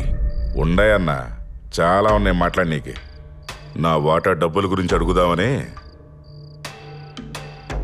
ఆ సెటిల్మెంటు డబ్బులు వస్తాయని స్వార్థంతో చేసింది కాదు గంగిరెడ్డి, ఇచ్చిన మాట కోసం చేసి పెట్టింది. దాని నుండి ఒక్క పైసా కూడా నేను ఆశించలేదబ్బా. మరి నీకెందుకు ఇలాంటి దుర్బుద్ధి పుట్టిందో తెలియడం లేదు. అవును, నేను దుర్మార్గుడినే, నాకు నా డబ్బు కావాల్సిందే. నువ్వు ఇచ్చిన మాట కోసం చేసావో నీ స్వార్థం కోసం చేసావో అదంతా నాకు అనవసరం. నా డబ్బు నాకు కావాలి. ఎన్నిసార్లు చెప్పాలయ్యా నీకు? అర్థం కావట్లేదా? ఇది డబ్బుల కోసం చేసింది కాదు. దీని గురించి మర్చిపో. మళ్ళీ ఈ మ్యాటర్ గురించి మాట్లాడాల్సిన అవసరం లేదు. మాట్లాడితే వెళ్ళిపోతాండో. కూసో. నా డబ్బు నాకు కావాలి, నా వాటర్ నాకు కావాలి. ఇస్తావా లేదో చెప్పు. ఆల్రెడీ నీకు చెప్పాను కదా, ఇంకేముంది మాట్లాడడానికి? దీని గురించి మాట్లాడడానికి ఏమీ లేదు. అర్థమవుతుందా? అవదో, నాకు అర్థం అవ్వదు. నా వాటా నాకు కావాలి అంతే. ఇస్తావా లేదా చెప్పు. నా దగ్గర డబ్బు లేదు, నేనివ్వను. ఏంట్రా మాటలతో చెప్తే అర్థం కదా, చేతులతో చెప్పాలా? నువ్వు సెటిల్మెంట్ ని డబ్బు కోసం చేసావో దేనికోసం చేసావో మాకు తెలుసు. మా డబ్బు మాకు కావాలి, ఇస్తావా లేదా? సునీల్, వాణ్ణి అంత టార్చర్ పెట్టాల్సిన అవసరం లేదు. ఆడికి ఆల్రెడీ స్టంట్ వేశారు. కిందికి లాగి గుండె మీద 2 గుద్దు, ఊపిరి అలాగే ఆగిపోతుంది.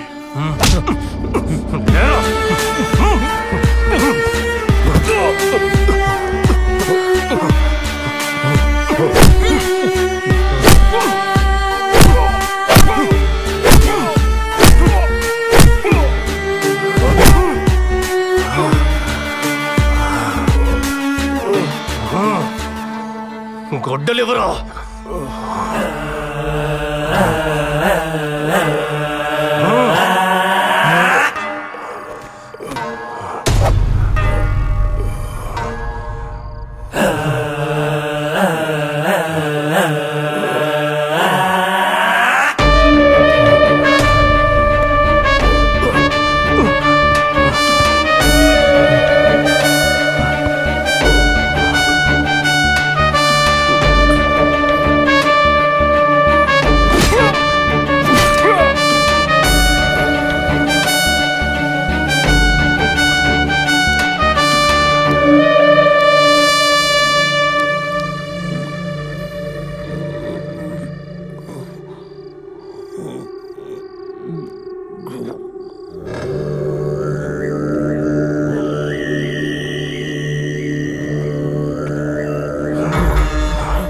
రేయ్, రాయిరా.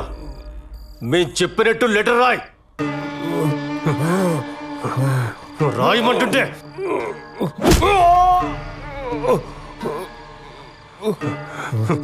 రాయే. నేను నా డ్రైవర్ ప్రసాద్ని త్వరగా డ్యూటీకి రమ్మని చెప్పిండానని, వాడు వచ్చి నన్ను ఇలా పుట్టినాడు. వాణ్ణి మాత్రం వదలొద్దు. నేను చాలా కష్టపడి ఈ లెటర్ రాస్తా ఉన్నాను. ఇట్లు వివేక.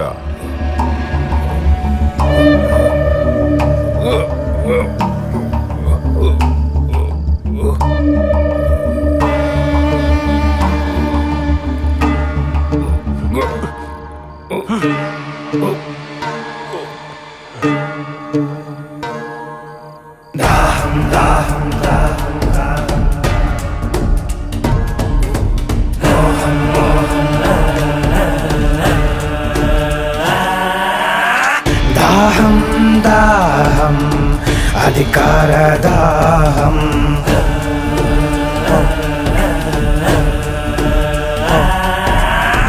మోహం మోహం కుర్చీ మీద మోహం,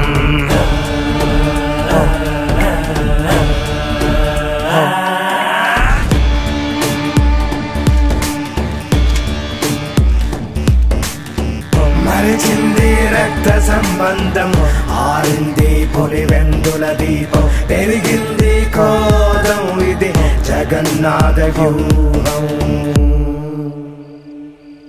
ఇది బయటకి రాని చక్ర వ్యూహం.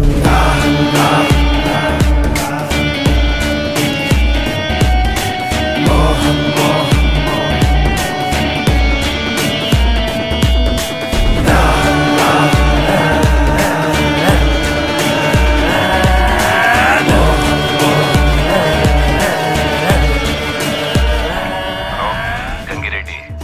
కావాల్సిందేమైనా దొరికిందా?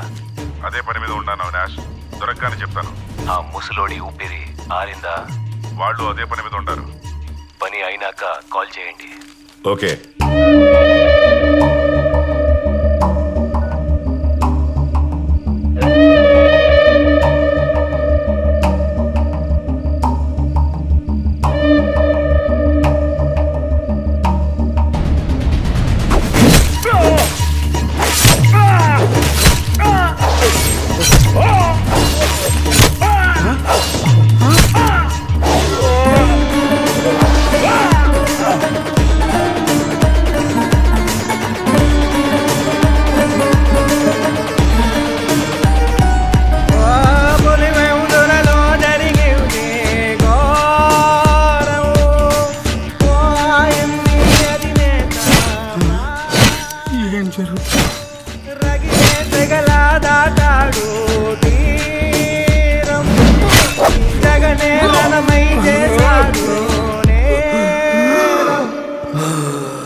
ఏమిటో నేనేం చేయాలో అర్థం కావట్లేదు.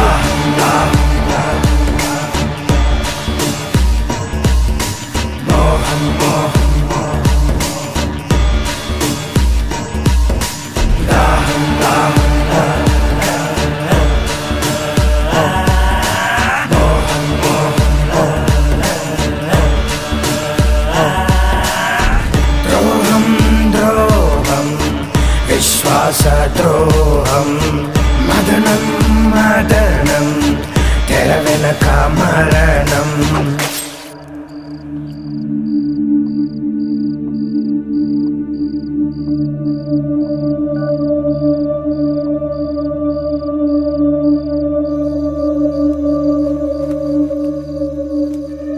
యో అయ్యా ఇట్లా చూడు, ఈ విషయం ఎవరికి చెప్పకు.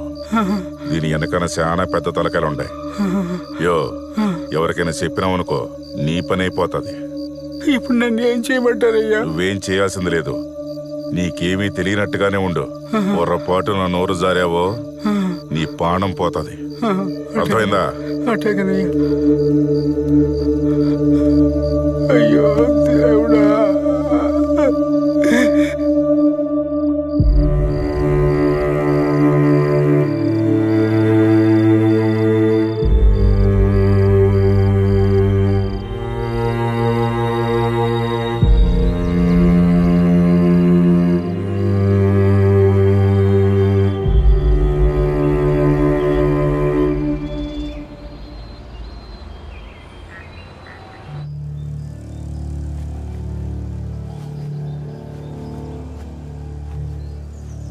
ఏంటి సార్ ఇది?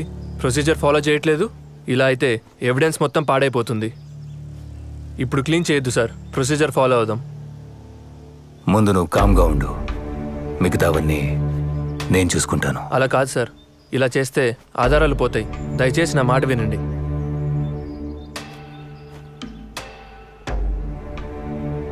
సిఐ గారు, ఫ్రీజర్ బాక్స్ని క్లోజ్ చేయండి. ఇది చాలా అన్యాయం కదా సార్? న్యాయం ఎప్పుడు డబ్బున్నోడి చేతిలోనే ఉంటుందిరా. పద తీసుకో.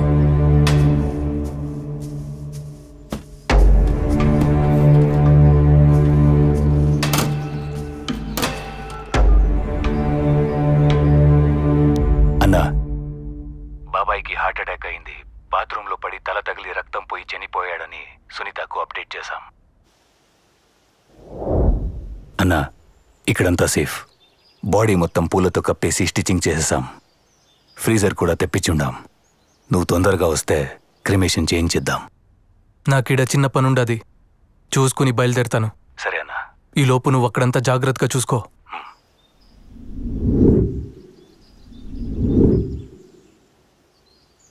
సునీత్ వచ్చిందా? శవాన్ని చూసిందా? అంతా ఓకే కదా? లేదన్నా, ఆమె కోసమే వెయిటింగ్. కానీ ఏం భయం లేదు, ఇక్కడంతా సెట్ అయింది. సరే, జాగ్రత్తగా ఉండండి. ఏదైనా సరే నాకు పిన్ టు పిన్ అప్డేట్ చేస్తూ ఉండండి. మురిపాలు పోత పోసి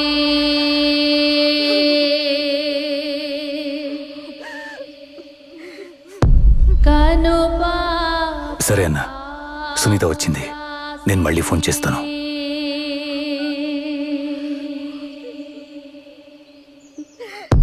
కాలు కందిపోకుండా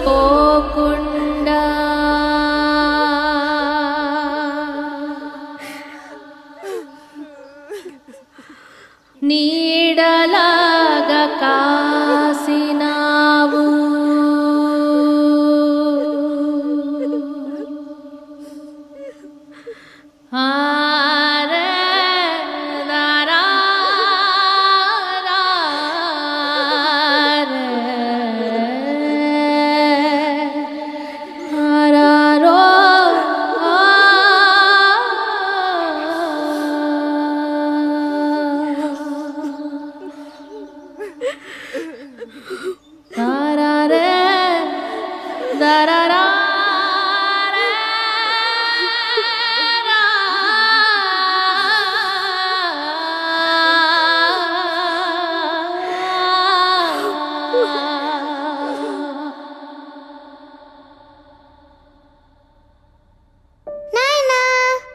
నాయనా ఈసారి కూడా జిల్లా స్థాయి రేస్ కాంపిటీషన్లో నేనే ఫస్ట్ వచ్చాను.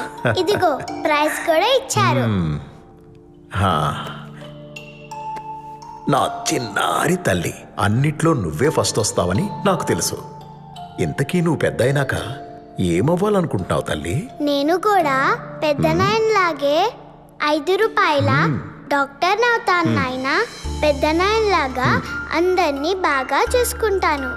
అయితే నన్ను కూడా బాగా చూసుకుంటావు కదా? నిన్నైతే పక్కనే ఉండి బాగా చూసుకుంటా నాయనా.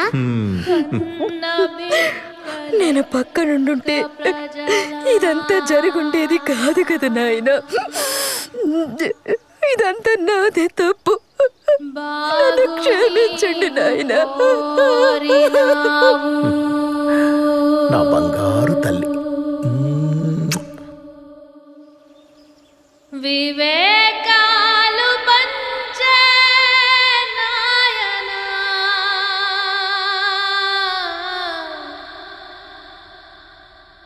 ఎవడి కన్ను కుట్టెను నీ పైన. అవినాష్, దీన్ని కొంచెం ఓపెన్ చేస్తారా? అక్క, దీన్ని ఓపెన్ చేస్తే బాడీ డీకంపోజ్ అయ్యి స్మెల్ వస్తుందేమో. అది నాకు తెలుసు. నేను కూడా డాక్టర్నే. ఓపెన్ చేయించు.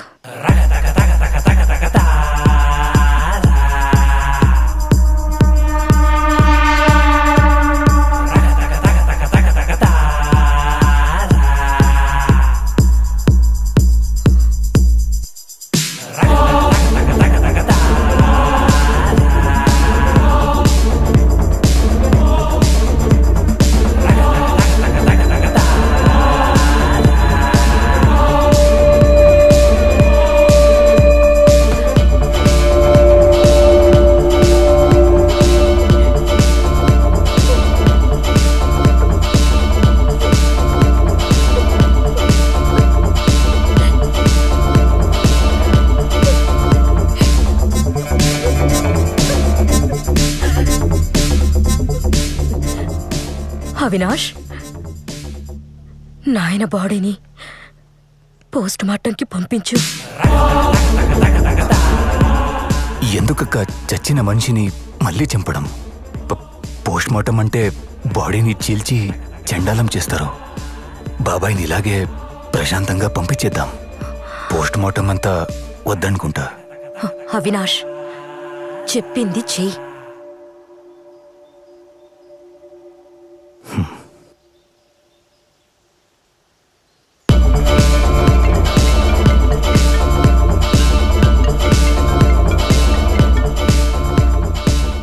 అవినాష్, ఎందుకు అన్నిసార్లు ఫోన్ చేస్తాడావు? నేను చెప్పాను కదా, నాకు కొంచెం పని ఉండాది, చూసుకొని వస్తానని. అది కాదన్నా, సునీత పోస్ట్ మార్టం చేయాలంటుంది. కేసు ఫైల్ చేపిస్తోంది. ఏం చేయాలో తెలియట్లేదు. సరే, నేను వస్తాను. ఈలోగా నువ్వు సిచ్యువేషన్ మన చెయ్యి దాటకుండా చూసుకో చాలు. సరే అన్నా. స్పీచ్ వచ్చిండదా లేదా? ఇంకా ఎంతసేపు? అక్కడ కొంపలు మునిగిపోతాండాయి. వచ్చిండది. ప్రజల నుంచి సానుభూతి పొందేందుకు బాబాయ్ హత్యని రాజకీయంగా వాడుకున్నాడు.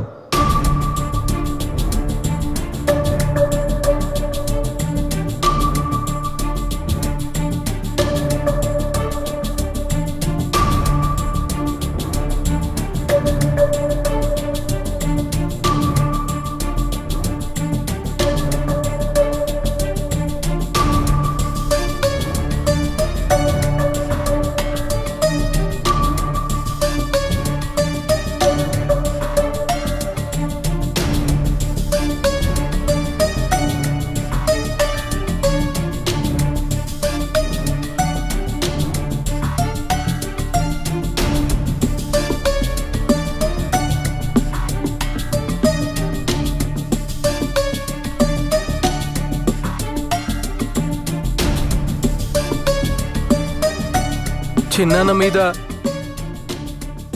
జరిగిన ఈ ఘటన నిజంగా అత్యంత దారుణమైన, రాజకీయంగా అత్యంత నీచమైన చర్య ఇది.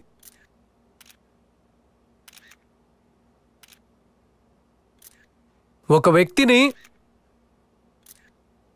ఒక ఎక్స్ ఎంపీ 30 సంవత్సరాల సుదీర్ఘ రాజకీయ చరిత్ర కలిగిన, సౌమ్యుడిగా పేరు పొందిన ఒక ఎక్స్ ఎంపీని అతి కిరాతకంగా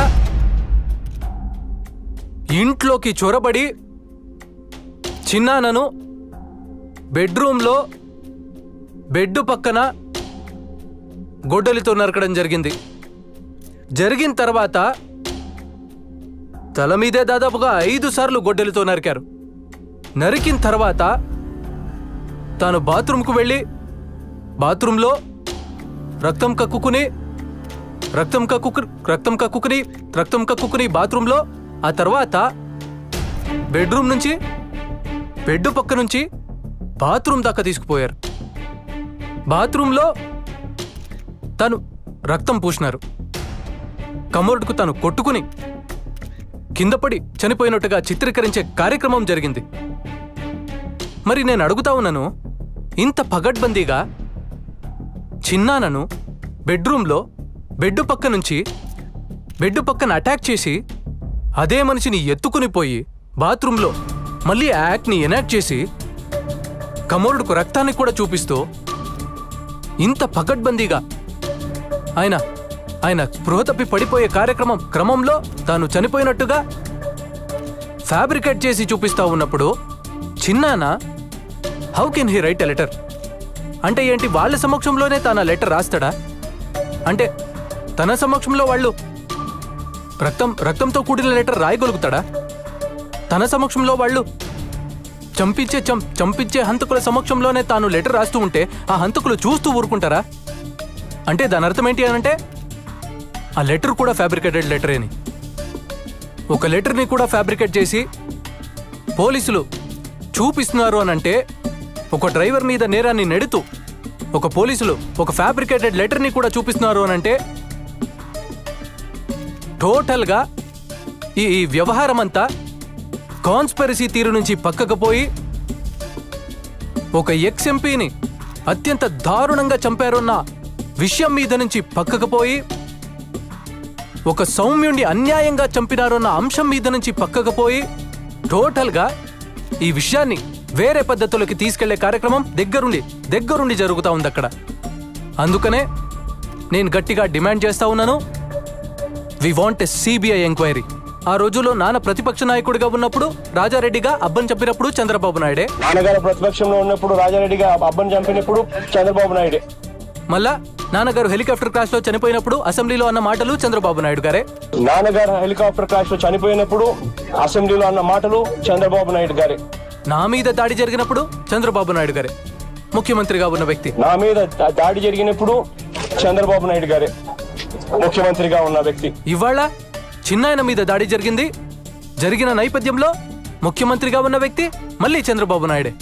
మళ్ళీ ఇవాళ చిన్నాయన మీద దాడి జరిగిన నేపథ్యంలో ముఖ్యమంత్రిగా ఉన్న వ్యక్తి మళ్ళీ చంద్రబాబు నాయుడు గారే. ఇలా ఎటు చూసినా కూడా కాన్స్పిరసీ తీరే కనిపిస్తా ఉంది. అందుకనే మేము గట్టిగా డిమాండ్ చేస్తా ఉన్నాము, we want a CBI enquiry. CBI enquiry చేయిస్తేనే ఈ రాష్ట్ర ప్రభుత్వ అధికారులు చంద్రబాబు నాయుడు గారికి రిపోర్ట్ చేసే పరిస్థితి నుంచి పక్కకు పోయి, ఎప్పుడైతే రాష్ట్ర ప్రభుత్వ అధికారులు ఎంక్వైరీని చంద్రబాబు నాయుడు గారికి రిపోర్ట్ చేయని పరిస్థితి ఏర్పడుతుందో అప్పుడే ఖచ్చితంగా న్యాయం అనేది జరుగుతుంది. ఎక్కడ చూసినా కూడా కాన్స్పిరసీ థియరీ కనిపిస్తా ఉంది. సిబిఐ ఎంక్వైరీ చేస్తేనే రాష్ట్ర ప్రభుత్వం అధికారుల చేతిలో నుంచి ఈ ఎంక్వైరీ చంద్రబాబు నాయుడు గారికి రిపోర్ట్ చేసే పరిస్థితి నుంచి బయటికి పోయి, ఎప్పుడైతే చంద్రబాబు నాయుడు గారికి రిపోర్ట్ చేసే పరిస్థితి నుంచి ఇండిపెండెంట్ గా ఎంక్వైరీ చేసే పరిస్థితి ఎప్పుడైతే వస్తుందో అప్పుడే న్యాయం అనేది ఖచ్చితంగా జరుగుతుంది. సో అందుకనే నిజాలు బయటికి రావాలి, చేసిన వాళ్ళు ఎవరైనా కూడా వాళ్ళ మూలాలు తెలియాలి. అందుకనే we demanding a CBI enquiry. ఈ CBI enquiry కోసం we will represent to everybody whomsoever needs to be represented. So we are demanding a CBI enquiry. ఈ CBI enquiry కోసం we will represent to everybody whomsoever needs to be represented.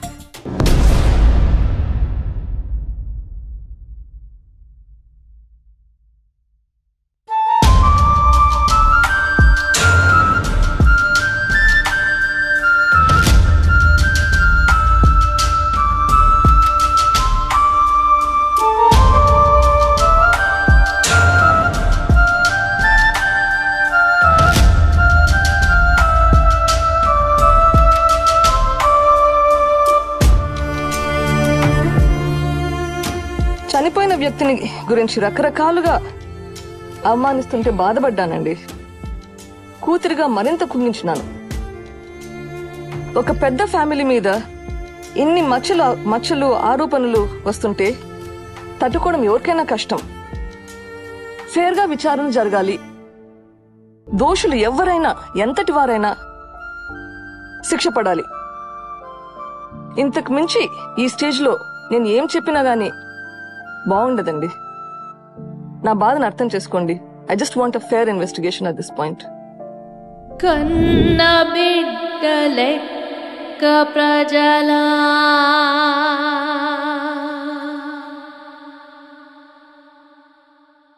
బాగు నీవు కోరినావు,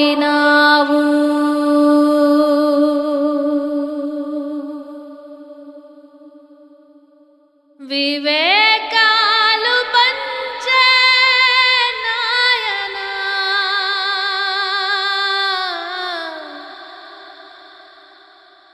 ఎవడి కన్ను కుట్టెను నీ పైన